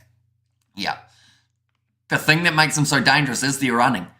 And they haven't done that throughout the first half. England, this is the game exactly how they wanted it to be. We have got there, ref is Kiwi. We're wondering why he is so challenging. Says Denzel. And we have got there the South African bench. Dion Fourie, I don't think he'll be too far off making his way onto the field. Oxen Shea and Vincent Koch, the two front row replacements. RG Snyman there at number 19. And Kwaka Smith, I think that he will get a crucial turnover in the later stages of the matchup. Faf de Klerk at 21. Andre Pollard at number 22. And Willie Leroux to close out the bench for the South Africans. Now, I should mention, Pollard, the only player who has already made his way onto the field. That was for Mani Libbok in the 32nd minute. So, unfortunately, Mani Libbok just not quite having the best game. They did decide to take him off. But I honestly feel the reason Mani Libbok didn't have a good game is because he's been told to play the wrong tactic.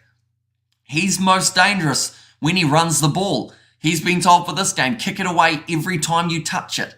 And that has been meaning that we don't see that natural running game of Libbok. Throughout that first half for the English, Leo Dan, Alice Genge and Kyle Sinclair, the front row. Ollie Chisholm and Billy Vunipola. Now, Vunipola, he had a few moments throughout that first half when Tom Curry went off the field with the injury. Danny Kerr, 21. George Ford, 22. And Ollie Lawrence at number 23. I think George Ford is going to make a massive difference here for the English at 10. Owen Farrell hasn't really stepped up. He's done good in the kicking aspect, which, of course, we were going to be expecting.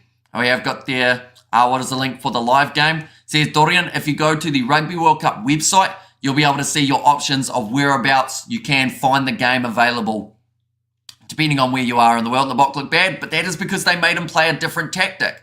If they wanted to play such a kicking prominent game, they should have started Pollard and then brought Libbok off the bench later on so that he is able to run his natural game. That's why Damian Willemse has the most running meters in this game, because he is another player that likes to attack rather than kicking. He'd rather be getting that ball going forward in his hands. Stan Paulson with the donation as well. Thank you very much for that donation, mate. Hugely appreciated.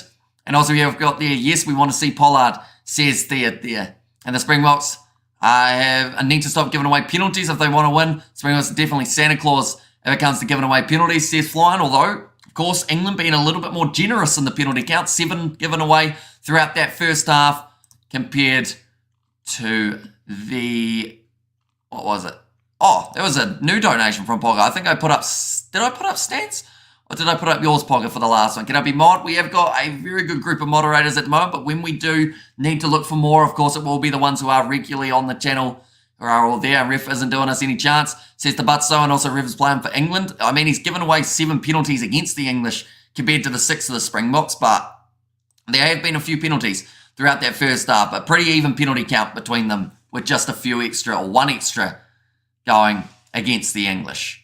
But now, second half just about to get underway, ladies and gentlemen. We are going to blame the ref, says FoodTube. Can the Springboks right their wrongs? Can England extend their lead?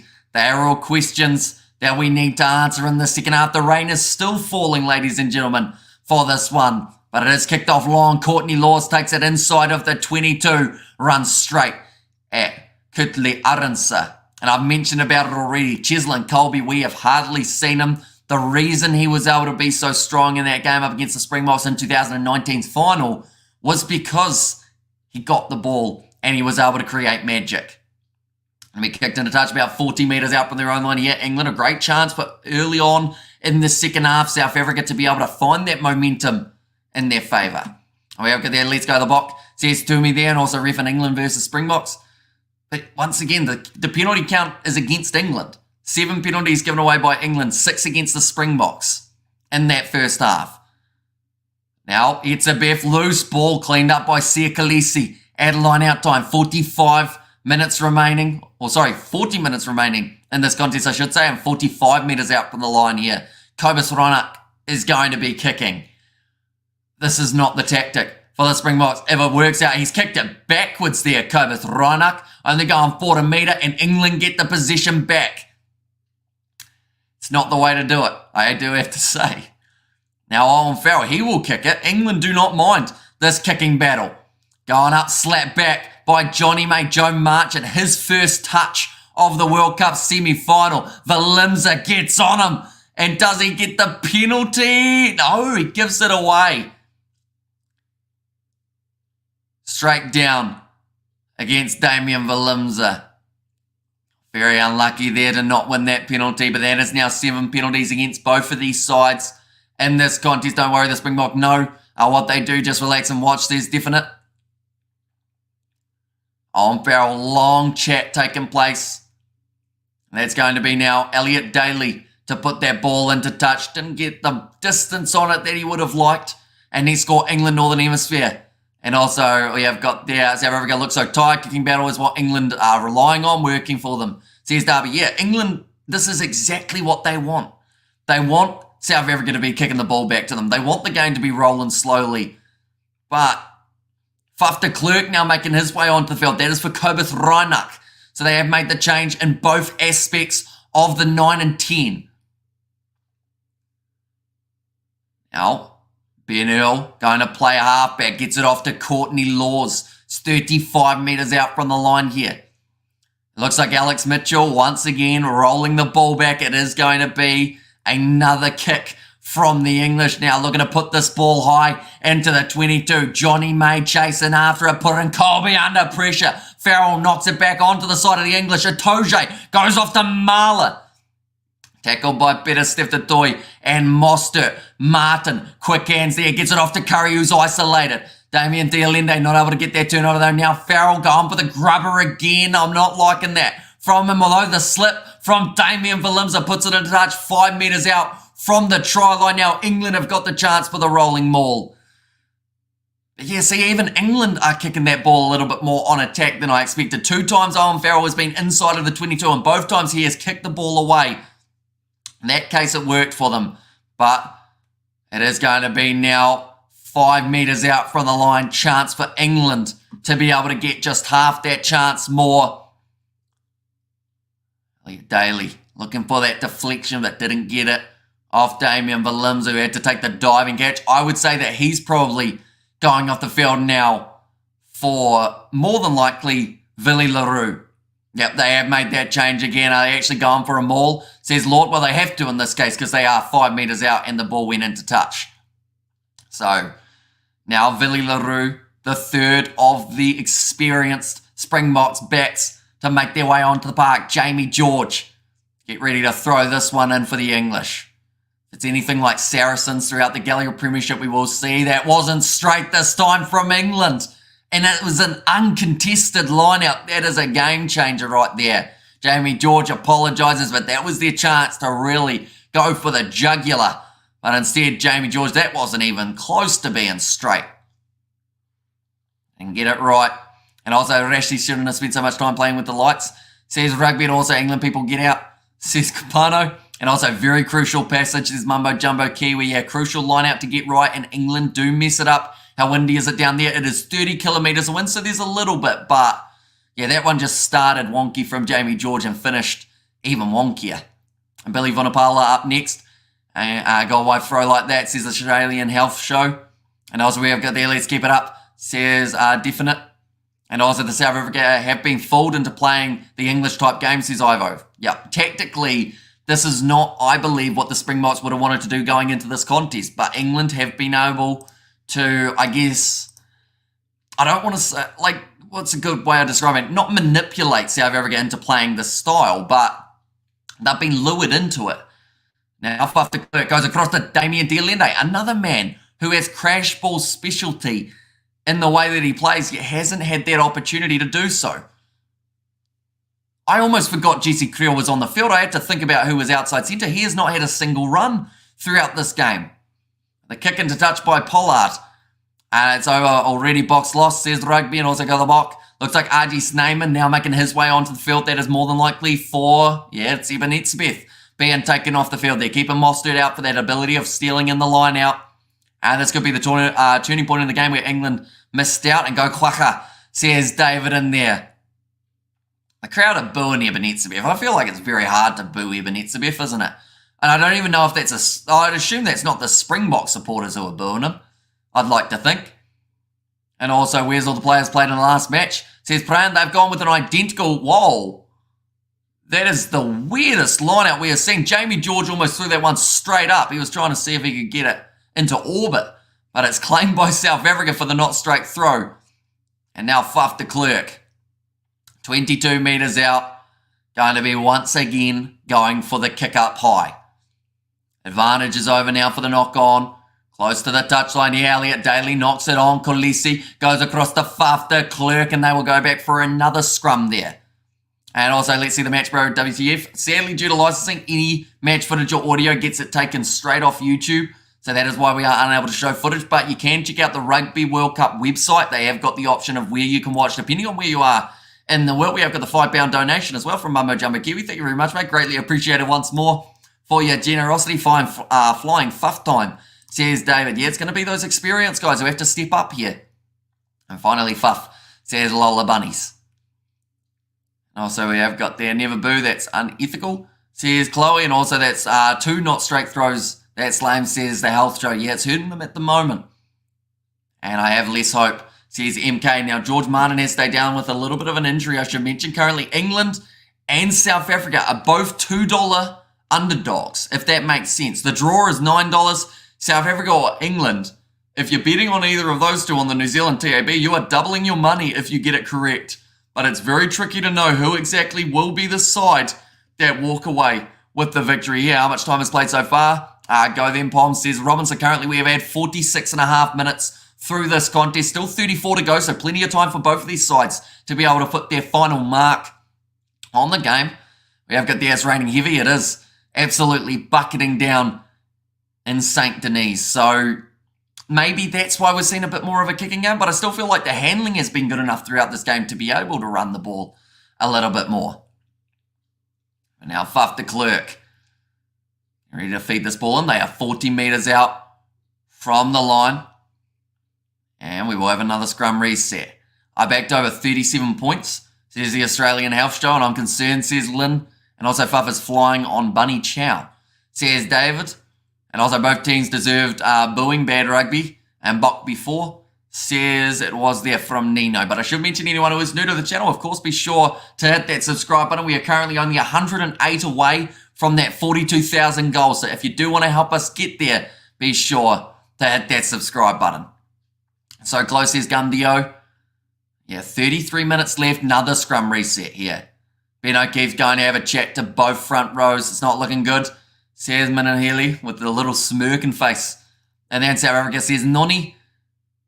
And also we've got there, can the Bok play in the rain? I thought they were proper hard. I don't think it's so much that the rain is making them not play well. I think it's more the tactics that we have seen. Like I mentioned, they've been one of the more dangerous sides on attack throughout this Rugby World Cup in terms of putting those phases together, getting that crash ball going. Jesse Kriel has not touched the ball. The same can be said about Joe March, and he's had the ball once for the English, but this is a set-piece opportunity here for the Springboks. If they get it right, big scrum from both sides, neither wanting to budge at all. Damien Dialendi now having a bit of a run, up to 45 metres out, a few extra metres made in the process as well. And Faf de Klerk now going to the right-hand side to Arjis Neyman. Finds his offload away to Stephen Kitsoff. Ball stripped from him though by Maro Atoji. Kolisi on the ball. Does he get the turnover? No, England just managed to hang on once more. Now Courtney Laws to the short side. Joe Marler doesn't decide to pass. Tackled instead by Bongi Umbanambi. Now Alex Mitchell will go for the box kick again. It's a prominent factor throughout this game. Of course, let's go South Africa, says Lola Bunnies. How much time is left? There is still another 32 minutes remaining in this match, so plenty of time. That's kicked out on the full by Alex Mitchell. The screws are coming undone for England throughout the second half. 2 not straight throws and 1 kick out on the full from them.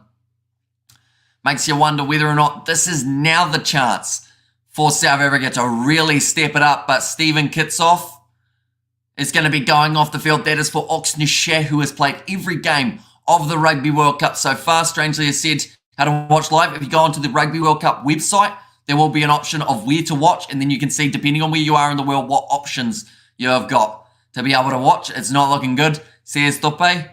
And also 1 try can do it for the Boks, says Michael. That's the thing. They're only 6 points down at this stage of the match. Now, Sia Kalisi knocks the ball backwards. There is going to be the knock-on advantage against England. Faf de Klerk, He's just said he's going to kick the ball high from halfway once more.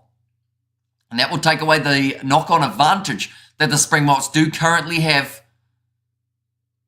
Puts it up high. That one's gone. About that 15 metres advantage over Freddie Stewart, safe as houses. Under the high ball. Mostert looking for that turnover. Great work from George Martin to get rid of him. Now Mitchell is looking to go to the left-hand side. That'll be a tackle by Faf de Klerk on Joe Marlin. He kind of gives him a bit of lip about it too. Counter ruck there from Oxnish. Yeah, has he got it? No, he almost was just reaching over the top with his long arms. Now Maru Atoje round the side of the breakdown once more. Tackle by Mostert and RG Snyman. The replacement lock. Alex Mitchell. You'll never guess what he's going to do. Another kick up high for the English. Chasing after this one. Here comes Elliot Daly for it on the high ball. Well cleaned up though by Dwayne Vermeulen for the Springboks. Looking to use this one by the looks of it out their back line. Willie LaRue hesitant. And it's going to be a knock-on from the Springboks initially. They'll go back for another scrum for England here. Bit rough. Okay, so Dwayne Vermeulen knocked it into the hand of the English player, which then becomes the knock-on, I believe is the ruling there. A horrible game, says Waffle Man. And Fava's carrying the team, says Lola Bunnies. My love of rugby has been lost. It was from Michael. And their rugby as a whole, money-making business. Suddenly this Timo doesn't see anything. What a book game, says Michael. And there, and Fuff is a star man and no excuses about the weather or the ref. Just play the game, pull up your socks box, says Heidi. How much time is left? There are still 30 minutes remaining. England yet to make subs. Although I don't think they'll be too far off. Maybe taking Tom Curry off the field. That is due to his eye cut. 6 and 8 for South Africa. More subs being made. Or, yeah, it is. Dion Foree and Kwaka Smith. So that is to replace Dwayne Vermeulen and Sia Khaleesi. So that now means that Umbanambi will have to play the full 80 minutes at number 2. Did start off very shaky with his lineouts. Has since come right. But yeah, Khaleesi off. Dwayne Vermeulen off. I think that said it all for Dwayne Vermeulen. He didn't say any words to Khaleesi. He gave him that tap on the back as if to say, mate, we just didn't quite get it done out there today.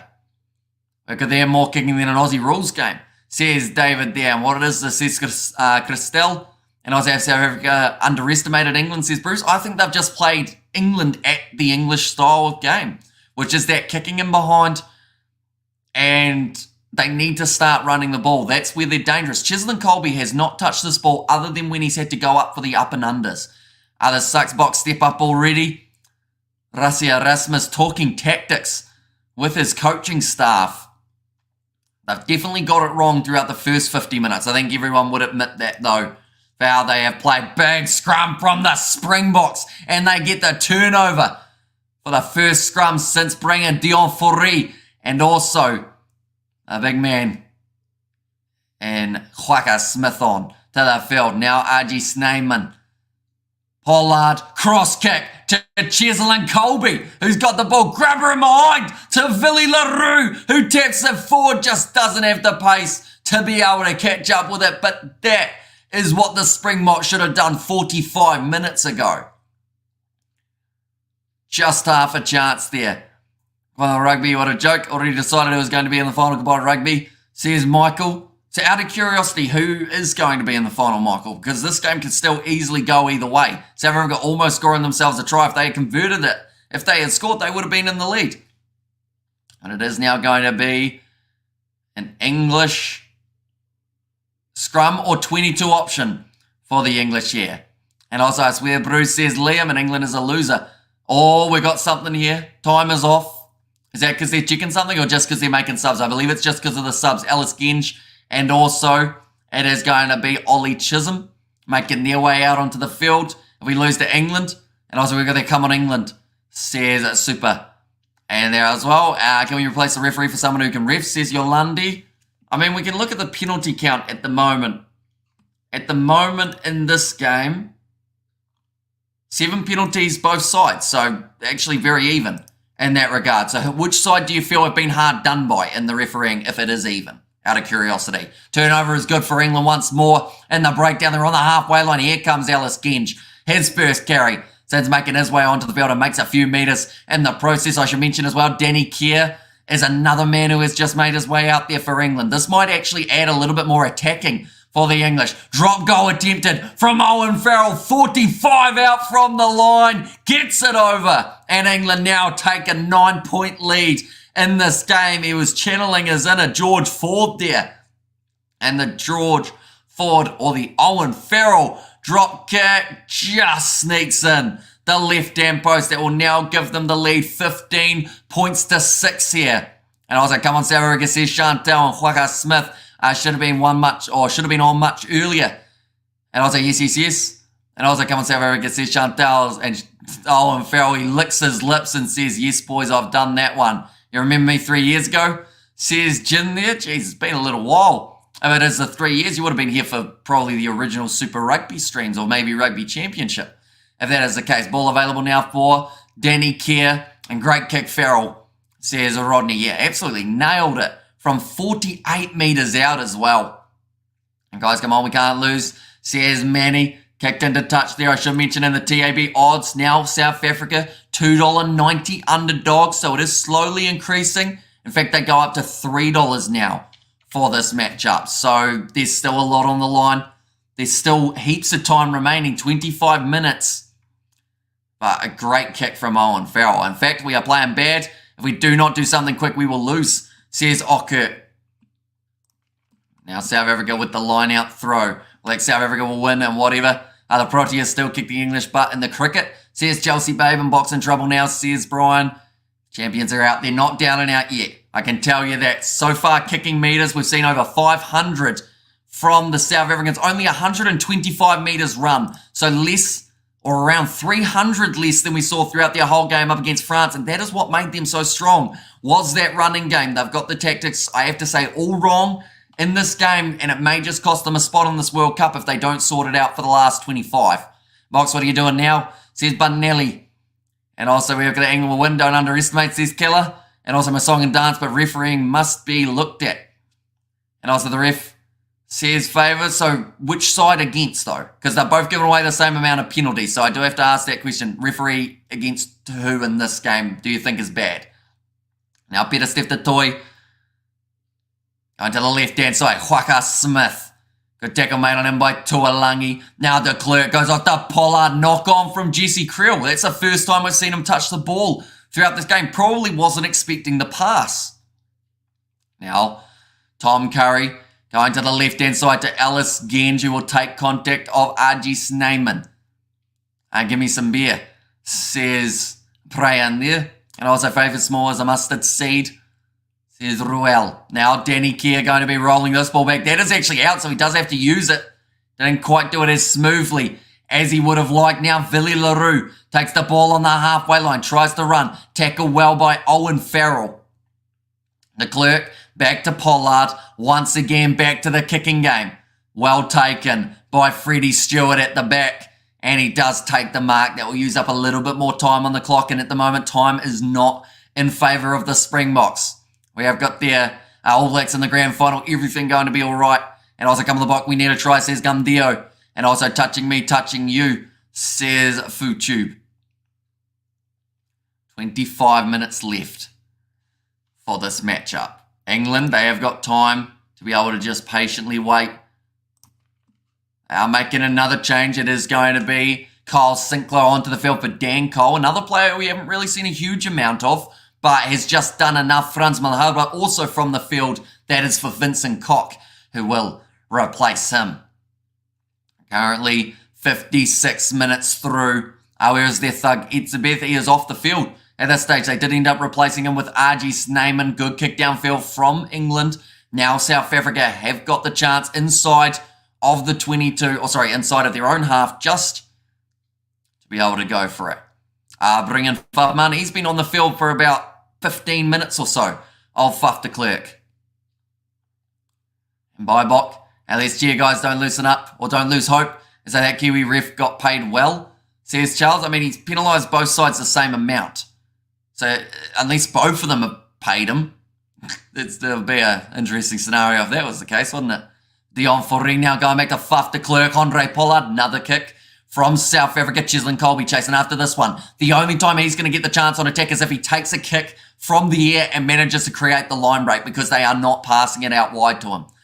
Now Danny Kerr after Kyle Sinclair. 40 metres out from the line. Waka Smith looked for the turnover and the breakdown, but England protecting it well. Now Danny Kerr, again, we'll roll it back. We have got a new channel member, Lulama. Thank you very much for hitting that button. And also, we've got there, can I know your match time for the delay, please, says Green Tea. So we're currently sitting 57 minutes and 5 seconds. Kicked him behind by Owen Farrell. Mistake there from Kurtley Arunsa. Knocks the ball on 10 metres out from the Springbok line. Farrell's kicking behind does prove effective. And now the English, they are more fired up than ever before. If they get the scrum right, they are on hot attack for a big chance. And took both those checks, Hamish, says Adult Entertainment. And also we have got their swing low. And England, says Callum there. And go the box, says Sai. But yeah, Dion Fourie, or sorry, not Dion Fourie, Kurtley Arunsa having the handling error, not taking it cleanly. And English line speed is excellent, says Tanya, and under pressure. And South Africa will be loose, says David, and England deserve credit. Don't be sore losers, says Callum there. And also we have faith in the Springboks, says Chantal. See some deep breaths being taken by both of these sides as we get towards the end of this Rugby World Cup semi-final. Still 22 minutes remaining. It's anyone's game still. But if England score now, that will almost put them in a position that is in a good, very good position on the field and very good position in the game to have that much of a boost. I went England to win, or sorry, I went South Africa to win, says Isabella, and also well done, gave us a run for their money. And also, I'm proud of my boys regardless, says Norbelli. And also we have got there, it sounds like Rassi and Jacques got it wrong this time, says Tim. Yep, tactically, I'd give it about a 2 out of 10 from the Springboks for what they decided they wanted to do in this game. That's a massive push there from the box, though. Too much movement at scrum time. So it will now be another reset in favour of the English. But South Africa, they'll be very close to winning a penalty if that goes the same way as we just saw. That stupid ref, says Rogan. Although he was not the one who knocked the ball on in Kurtley Arunsa's case there. Unfortunately, did drop it himself. We have got there, it's really a hectic game, says Equality. And also reduced penalty kicks to 2 points and drop goals to 1 point, says Mus. An unforced error by South Africa, oh dear. And also, are we up Bok? We will bounce back. And we've been stuck on the 6. Yeah, this is, at the moment, the only game of the Rugby World Cup thus far that the Springboks have not been able to score themselves a try. Now, that, I don't believe, will be the stat that continues throughout the rest of this game. But, yeah, it's certainly an interesting one. 60 minutes in, and they've had that one chance of Villy LaRue to be able to score. And England don't care about tries. And come on, Springboks, we want to play against you in the finals, says Zane. And now scrum once again. Massive push there from the box. They win the penalty. 5 out from their own line. Brilliant bit of work from the Ox and their share in the front row. And also, we can't be third. We need to take it home, says people.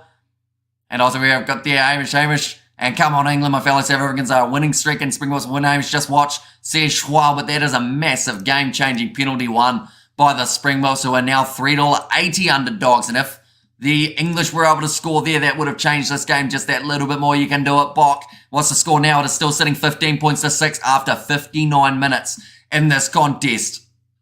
As the ref kicking possession away, says Lambert. Yeah, like at the end of the day, some people are going to say that the referee is to blame for this. But if you look at the stats in terms of what England and South Africa have done in terms of kicking, like South Africa have never kicked the ball away so much throughout this Rugby World Cup. And it shows in terms of the amount of points they've been able to score. They haven't used Cheslin Colby. They haven't used Jesse Creel.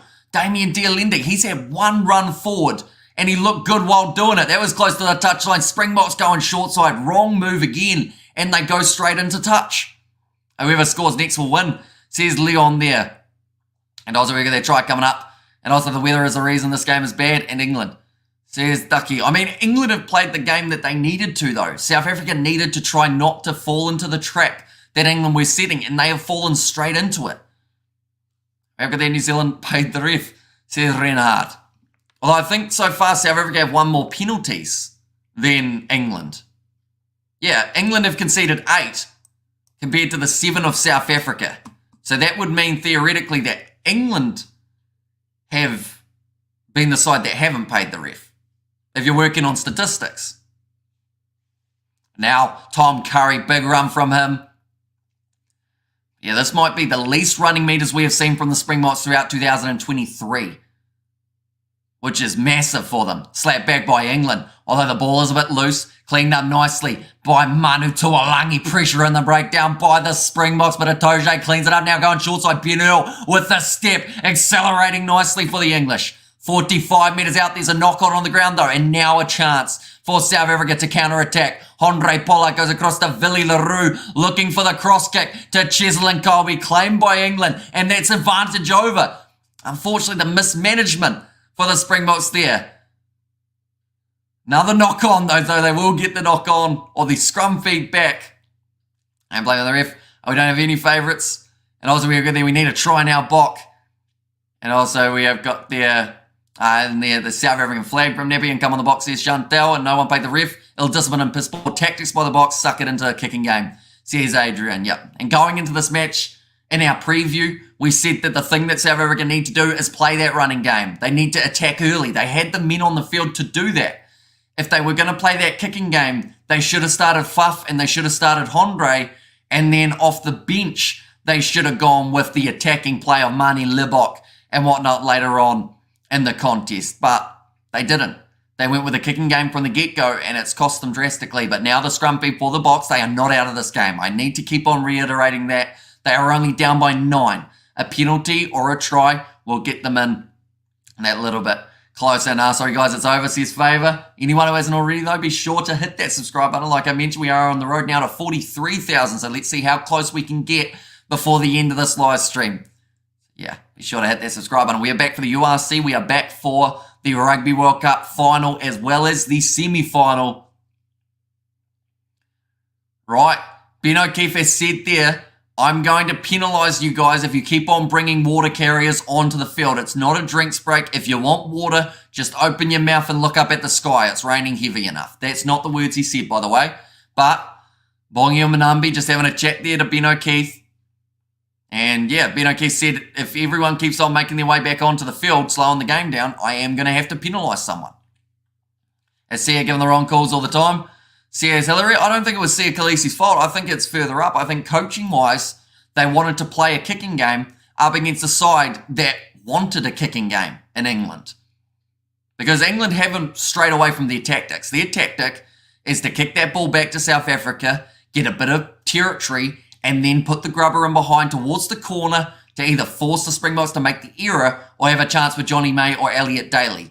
That has been the tactic throughout the first 63 minutes of this game, and that is the tactic that will stay throughout the last 17. But the penalty again at scrum time goes the way of the Springboks. It has been dominant since Oxnashaz made his way onto the field. Now Andre Polati will be kicking this one towards the touchline. And also is that the English team being threatened, both teams being threatened with it for all of the stoppages that we have had. 17 minutes is still enough time, but South Africa don't look like scoring, says Brian. Well, this is their perfect opportunity. Show everyone exactly how dangerous that running game has been throughout this Rugby World Cup. They will be about 35 metres out from the line. And also, we've got that now, that's crazy. Says Max, it feels like the Bok is doing, oh no, that one went by that quick that I didn't get to read it all out, unfortunately. Now, Sneyman Snolan at the line out again. Johnny May, that's a terrible kick. Giving it straight back now. Andre Pollard, counter-attacking chance here for the South Africans. A little bit of a counteract there from England, not doing out the way that they wanted it to. Peter Stephatoi tackled hard by Maro Atoje. It was on the shoulder. Can this guy change his accent? Says Leonis. I mean, I could, but you guys might get offended if I change to a South African accent. Or an English one, to be fair. Now, Willie Leroux passes on the outside to Cheslin. Colby runs straight at Johnny May, who gets his hands on the ball, and he wins the penalty for the English. Damien Dialende pleading with the assistant referee. And the penalty goes the way of England. You've got this, England, and another penalty. This ref have wipers on his glasses. says Chantel. And also, this is disappointing. And also, this is the last game of the block. Starting to take its toll, says Leon. Yeah, an unchanged 23. It was always going to be a tactic or a risk. Definitely when you ask those same 23 players who played so well up against France to completely change what they are going to do on the field. To have attacking players and play a kicking game is not the combo that they should have gone with. And the ref is sliding, says Baby there, and also Ben the ref. And also, this is over. Group of Deaf took its toll on Boxing Island, and Jesse Creel to score, says TP, and go the Pock. It's thrown in, nicely taken by Ollie Chisholm. Currently undefeated at the moment, England throughout this Rugby World Cup. That is the way that they want it to stay. Time on the clock, currently 14 minutes remaining, 66 minutes through this game. Kicked high from Danny Kerr. Another kick downfield. Johnny May trying to slap it back, but it's claimed beautifully by Cheslin Colby. Now Faf de Klerk. Going to the right-hand side off to Vincent Koch. Are South Africa willing to take that risk? No. He's going to roll it back, and they are going to kick the ball back to England once again. Kicked high. Freddie Stewart, plenty of time under the high ball, takes it beautifully, almost went straight through the gap. Good leg drive on him, but Mostert takes him down. I believe he is still the leading tackler in the game. Farrell in the pocket, will put that ball high and across. It's swirling in the breeze, making it a very tricky one to be able to line up. There is a knock on from England, and it is now South Africa's line out once again. I'm watching in England at 9:36 p.m. Says Carol there, and I should mention, ladies and gentlemen, we will be back for the final and also the third place playoff game. So no matter who wins this contest, we are back for both of those other games. I see you know your judo well. Says Sam there, and South Africa is not up for this game. Strategy is wrong, says Lee. Exactly right. WF is the ref doing? He's at the moment, like, to be honest, I know that people aren't happy with the referee, right? But so far, England's been penalised 9 times. South Africa's been penalised 8. Both sides have been penalised a lot throughout this contest. It's actually relatively even. England getting penalised that little bit more. But we've got to look at some of the other stats as well throughout this game. Because South Africa, their last game when they were running the ball, they had 424 metres carried. In this game, they've had 155. England have had more running metres than them. And England don't run the ball normally in their games. So that tells you everything you need to know. And England playing dirty. And also, we need to stop blaming the referee. This is pathetic. Says Lynn, yeah, the handling error stat just came up, and both sides getting close to double figures throughout this game as well. How long does the game have to go? It is 13 minutes remaining on the clock. And also, South Africa's strategy was wrong from the start, says Lola Business. Exactly right. And also, it is the damn ref man. He is reffing. Says MC. Yeah, like, I always look at it as the ref's not going to drop the ball 10 times for you. And the ref's not going to tell you to kick every breakdown. South Africa, they still made mistakes in this contest. They've got to try and fight through it, fight through the errors that they are making. And, you know, if they score now, they're right back in the contest. And that's the main thing for them that they will be looking at. Another penalty advantage at scrum time. They have been so dominant when they have had the chance at scrums. Dialendi goes across to Jesse Creel. They will go back again. Another mistake coming when it came to that backline moving. And so true, yes, man. We are matched so far, says Naya. And also South Africa is going home this game. Although they do still have their game next week, of course, up against the Argentines if they were to lose this contest. But 12 minutes, they are going for the corner once more. It's a great kick from Andre Pollard deep into the opposition 22. And also we have got there England all the way, says Kanja. And I'm Kiwi and I'm sad for the Bok, our arch nemesis. This is the chance though. 10 metres out from the line. The Springboks, they are in the huddle. Now the referee has already warned teams about slowing down the game. So they need to get to this line out as quickly as they can here. Tom Curry off the field. Billy Vunipola, the man who makes his way on. But Curry looks like his nose has been through a blender after the way that he's gone throughout the early stages. Who was blaming the rain in the comments earlier? And also I have a heated blanket at the max. I'm watching, so excited, says Carol. Box, if you don't do it now, it's going to be the other way.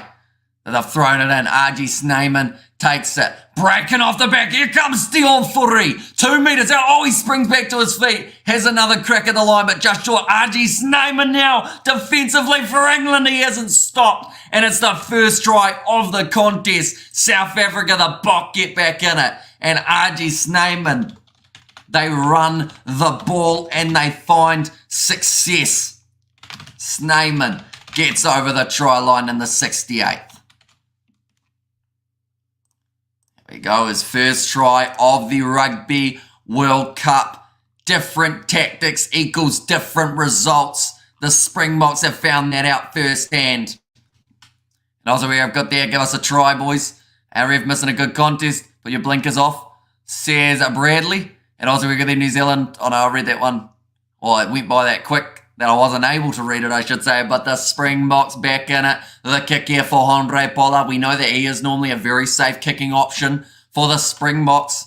And what a great game, says John. Yeah, it does look like it's going down to the wire, but the kick from Pollard is over. And now it makes the score 15 points to 13. The Boks have not given up just yet. And they are now back to being favourites in this contest, ladies and gentlemen.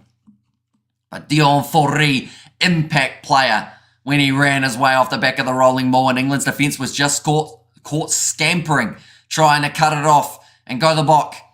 And also did, give it as a try or no try. He did give it as a try, believe it or not, in this one. So, yeah, doing a decent job, I think, overall. Sorry, I'm late. Have you had water, says Clinton? I've had very minimal water throughout this live stream. Looks like there is something happening on the halfway line at the moment. Some sort of injury. Oh no, Bongi Omanami's getting strapped up.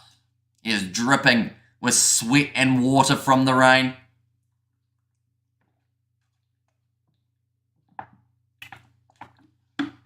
And RG Snyman going with the sleeve up approach here by the looks of it.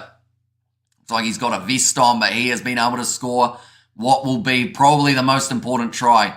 Well, one of the most important. That depends if we see another Springboks try later on. It's going to be kicked off high. Owen Farrell put the height on it. Mostert doesn't get it cleanly, but Danny Kerr driven into touch by the dangerous Huacha Smith.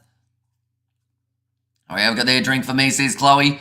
And also agony is watching compared to watching New Zealand, which is a pleasure. Although, saying that, there was a mismatch between New Zealand and Argentina, of course. I feel like if New Zealand were up against either of those sides in their semi-final, it could have been a whole different story. But it's exciting to know that both of these sides still have one more game left, because I feel like there's still a lot to be proven by these two sides for their Rugby World Cup. And thank you, Jesus, for the win, says Perez. And also, can we beat them in cricket and in the rugby, please, says Philip. Back into the pocket, Handré Pollard, kicking it down the middle of the field. Beautifully taken by Johnny May. Big run, but he's tackled well by Oxnechet to stop him on the halfway line. Danny Kerr now back across to Alice Genge. Now, I should mention, if they end up giving away a penalty here, the English, it is within the kicking distance of Handré Pollard. So I think Danny Kerr's realised that, and he will now roll it back to go for another kick in behind. Tactically, that has been what England have gone for throughout this whole match. I mentioned about it before the game. They have won all their games of this Rugby World Cup. Some of them haven't been pretty, but they are still undefeated. But remember, we did not get load shed fry because of you. And also the time says Conke at the moment it is 71 and a half minutes down. Handré Pollard now taking the kick. Doesn't go into touch. Now England with Freddie Stewart puts the up and under high as a kite. Tries to chase it. Pollard's just absolutely thrown himself at that one, but it does bounce back onto the side of the English. Now Alice Genge finds the pop pass up to Billy Vunipola. Converted try here might be enough for the English, but Owen Farrell back in the pocket puts up the spiral just inside of the 22. Billy LaRue calls the mark late. He wasn't sure if he was in the 22 or not, but he does now call it. He's asking, he wants the scrum. They're going to take the scrum, the Springboks. That is a tactic we saw them use up against the French. It was the first time we had seen anyone do it throughout the Rugby World Cup, but with such a dominant scrum here for South Africa, they feel that that's their opportunity to win the penalty from just inside of that 22 mark. Yeah, Handré Pollard, You can't say there was a lack of trying when he went up for that ball. He threw his body on the line. WF, he was outside the 22, cannot have the mark. Says Scott, so I believe he was initially Justin, so then he called for the mark, although he did call for it after he had exited the 22. But originally, because the catch was inside of the 22, it is considered the mark, although he was a little bit late calling it. Outside is this guy on. I'm down the middle, Sarah Lee. We do call these games as impartially as we can. Ollie Lawrence making his way onto the field for English. He can be a game changer, although he's replacing Tuolangi, which means that they're using Marchant's pace just a little bit later on in the contest by the looks of it. No good, no. It's the English team who are good Christians, says Funky Junkie. And also Boxer Asleep, thanks Jackson and Russi. What have you done to our box, says Lindsay.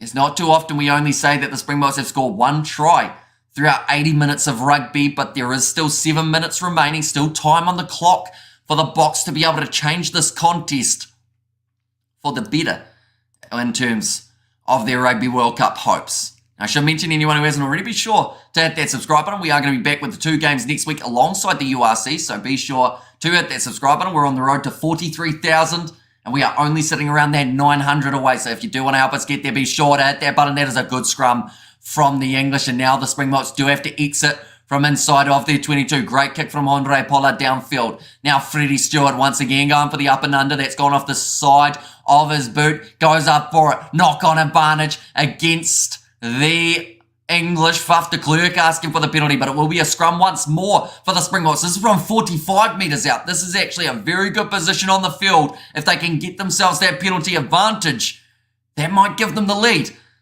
in the later stages. Like they've said on the commentary, do you play for the penalty or do you play for the chance of having a try? I think that the Springboks here have to play for the penalty at scrum time because they have been dangerous. Like they said, Freddie Stewart just not quite able to get that momentum. Wasn't his best kick downfield. Loving the commentary, Amish. Says, Ivan, thank you very much, mate. Greatly appreciated. Yeah, being here for this live stream. Freddie Stewart is epic. Says Honey there, and why didn't Stewart kick long? It's a good question, and it might have been a massive mistake from the English now. I should mention, England have not scored a lot of points in the last maybe 30 minutes or so. I believe it was late when Owen Farrell got that drop kick at about 45. That was the last time that we saw England actually get any points on the scoreboard. Whereas South Africa, they had the try of R.G. Snyman more recently in the 68th minute. He is the lone try scorer, a little bit lonely down the bottom of the screen, but perhaps that can change throughout the last 5 minutes of the game as well. Scrum reset. I believe England may have gone a little bit earlier there. 4 minutes is our planet. And also this game over. Oh, it's 1 point difference though. And if South Africa can win themselves the penalty here, they will more than likely take the lead leading into the last 4 minutes or so. And I'm sorry, England. We have to beat you guys. And come on, England, says Stuart Moore. Come on, England, says Mervyn. And for the All Blacks' sake, the English, I think that's South Africa. And they do want to see make their way through. And South Africa might steal it. Says Funky Junkie, yeah, that R.G. Snyman try could be crucial in terms of the points that are put together. But now Faf de Klerk to feed the ball in for the Springboks. Dion Foree packing on this near side of the scrum rather than at 2, where they have kept Bongi or Manambi throughout the whole game. Another scrum reset. Time is now off. There, Mark come to the left. Tom Curry, I think he's going to be struggling to breathe with the amount of damage that he's got on the bridge of his nose. Pollard takes a drop kick to win. That is the thing. A drop kick could still be on the cards for the Springboks, but it's Kutley Arnson. They're showing him, though. They should be showing Cheslin Colby, because if he can get his hands on the ball, perhaps he can create that magic that he had in the 2019 Rugby World Cup final. And come on, England, let's go, says Razortooth. And also we have got the advantage, South Africa, says Nomonde in there as well. But now the scrum. Ball goes in from Faf de Klerk. Advantage for the Springboks, and they get the penalty. 48 metres out from the line. This will be a kick that will give them the lead if Pollard can nail it. Now, the thing is, this is one of those scenarios of why Andre Pollard is off the bench rather than in the starting lineup, so that Lebot, well, in this game it wasn't a good example. I was going to say so that Lebot can show his attacking early, and then you have Pollard's stability of that kick in the end. Jamie George asking the question of why he's been penalised for that one, but it now means That's South Africa with Handré Pollard, a man who is about as consistent as can be. But is this going to get to him? Is the pressure too much in this scenario? We don't often see him miss. He wouldn't want to start now. We need Lukanyuam, says Hunzi. Although the thing is, Jesse Crill's touched the ball once, so Lukanyuam on the outside, we might not have seen him anyway in this game with the kicking game that the Springboks have tried to go for. But 77 minutes through, 49 metres out from the line, Handré Pollard, like I mentioned, about as safe as they come. He struck it. He's got it straight down the middle of the sticks. And that'll make the score now 16 points for the Springboks, 15 for the English. And now, with 2 minutes remaining, the South Africans, for the first time in this game, have taken the lead. Have England crumbled under the pressure? Is Owen Farrell, oh yeah, they're going to bring on George Ford now with 2 minutes remaining, but he will not come on for Owen Farrell. He will be on the field for Johnny May. The drop kick option for England could still well and truly be open, ladies and gentlemen. But if you are new to the channel, I should mention, be sure to hit that subscribe button. Let's see if we can push for 42,500 by the end of the stream, which is only 400 away. So be sure to hit that subscribe button. England kicking off down towards the 22. South Africa need to be clinical in what they do from here on out. Faf de Klerk. There's still 2 minutes remaining. There is too much time to be able to go with just phase after phase. Oh, they're trying it by the looks of it. Or Faf de Klerk at least trying to create that angle for the English just that bit more. Now Faf de Klerk will roll it back to have Pollard in the pocket. Although, looks like de Klerk is going to go for it himself. Kicks it into touch, and England will have the last attacking chance of this Rugby World Cup semi-final. 78.5 minutes down the box, out of any time to take the lead right in the crucial part of the game is definitely the best time to do so. I should mention Jamie George, he's been inaccurate in his lineouts. They've gone over the top. It sits up for Farrell, who's nailed in the tackle. But England now slinging it out their backline. Freddie Stewart well and truly isolated, but brilliant work from him to stay on his feet for long enough. 1 minute remaining, and England are within the kicking distance if they do get a penalty advantage. But now they use their backline. Ollie Lawrence shoves off Kurtley Arunsa. 40 metres for the English now between them and the try line. Kyle Sinclair throwing himself at the line. It's going to be, it's available, almost the penalty advantage against Dion Fourie. Billy Vunipola, Quacker Smith, he's a player who normally gets these important turnovers. Not quite happening for him there though. Mostert rushes up to make the tackle on Maro Itoje. 35 seconds remaining. Danny Kerr back across here to Alice Genge. Backs his pace. Manages to get around one. Ben Earl sits down. Faf de Klerk. Damien Dialendi trying to hold him up. They are still on the halfway line here for England. Now Kyle Sinclair back across to George Ford. Slinging pass out wide to Courtney Laws, who steps back in off his left boot. Good phase play. Probably the best phase play we have seen from the English throughout this match. Maro Itoje smashed backwards. Quagga Smith once again looks for the turnover. We are up to the 80 minutes, so that means that the ball is dropped. It will be South Africa making their way through to the final to take on the All Blacks. Looking for the turnover. Dion Fourie did not have the ball in his grasp. Now Kyle Sinclair throws himself at the line again. Well tackled by Oxney. England patient in this build-up, hoping for the advantage to go their way. There was a knock-on the ground, and the Springboks advance to the final to take on the All Blacks against all odds. The tactical game was off in the early stages, but England miss out by one, and South Africa advance by the narrowest of margins to the Rugby World Cup final. The coaches are in tears and disbelief. There is a fight that is starting out there on the field as well. The English were so close, yet so far away. Another game that the English were left tryless, but South Africa, that RG Snyman try was the difference maker. The Handré Pollard kick at the end of the game to slot that one over. The referee has to try and break all the players up from halfway. There might be a 15-on-15 boxing match that's about to take place.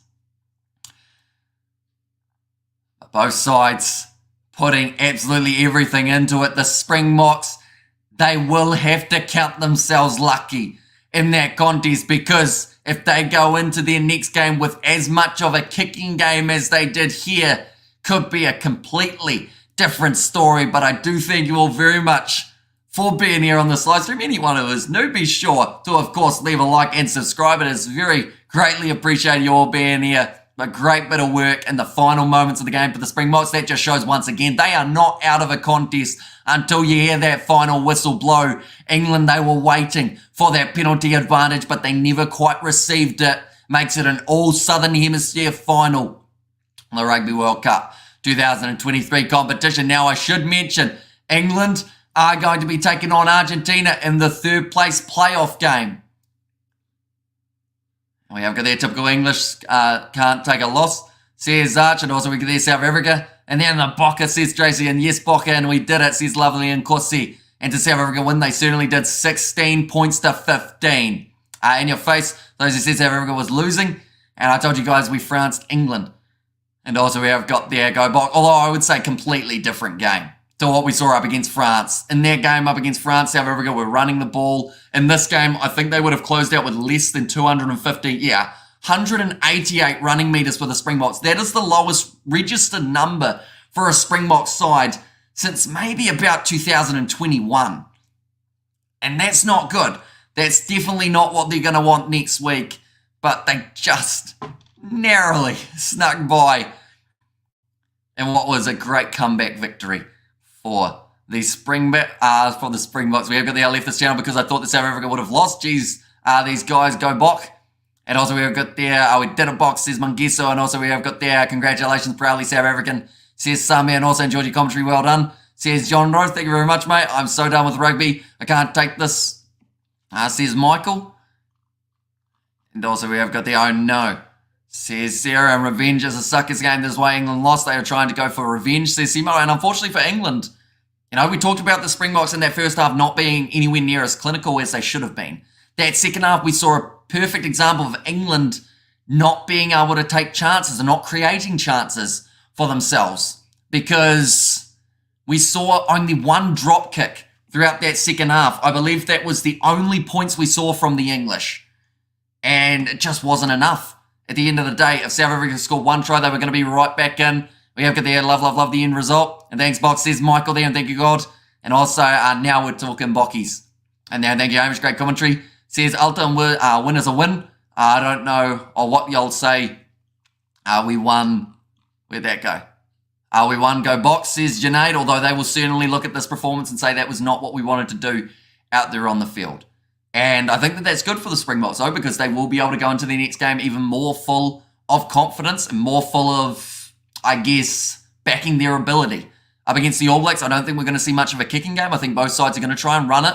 If South Africa do try and play that kicking game, I see New Zealand maybe getting lured in a little bit, similar to what we saw for South Africa when they were playing the kicking game up against England for this matchup.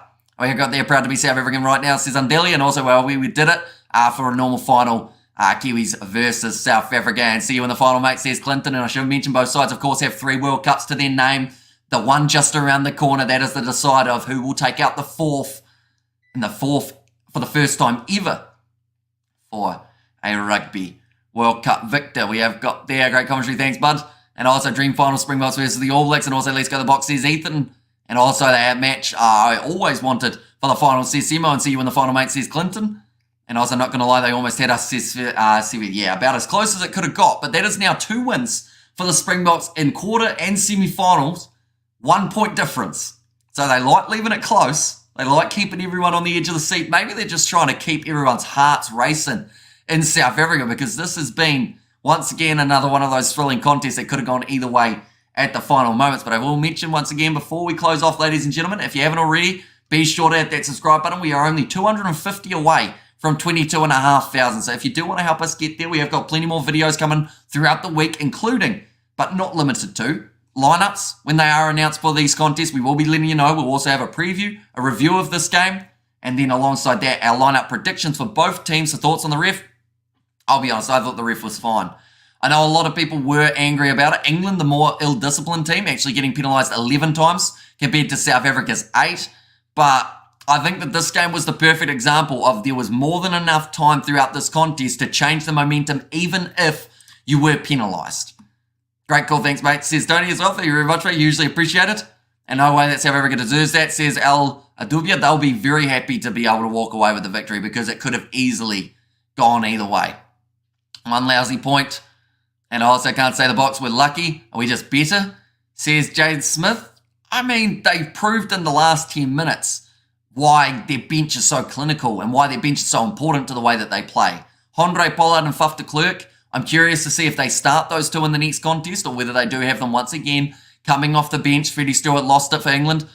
Says John, yeah, unfortunately it was that momentum shifter of that kick not quite going the way that they would have liked.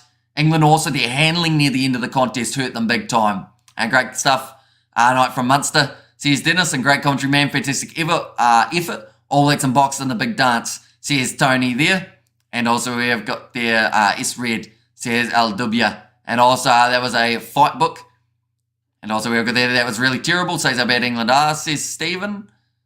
I don't think it would though. Because like at the end of the day, up until the 77th minute, they were leading.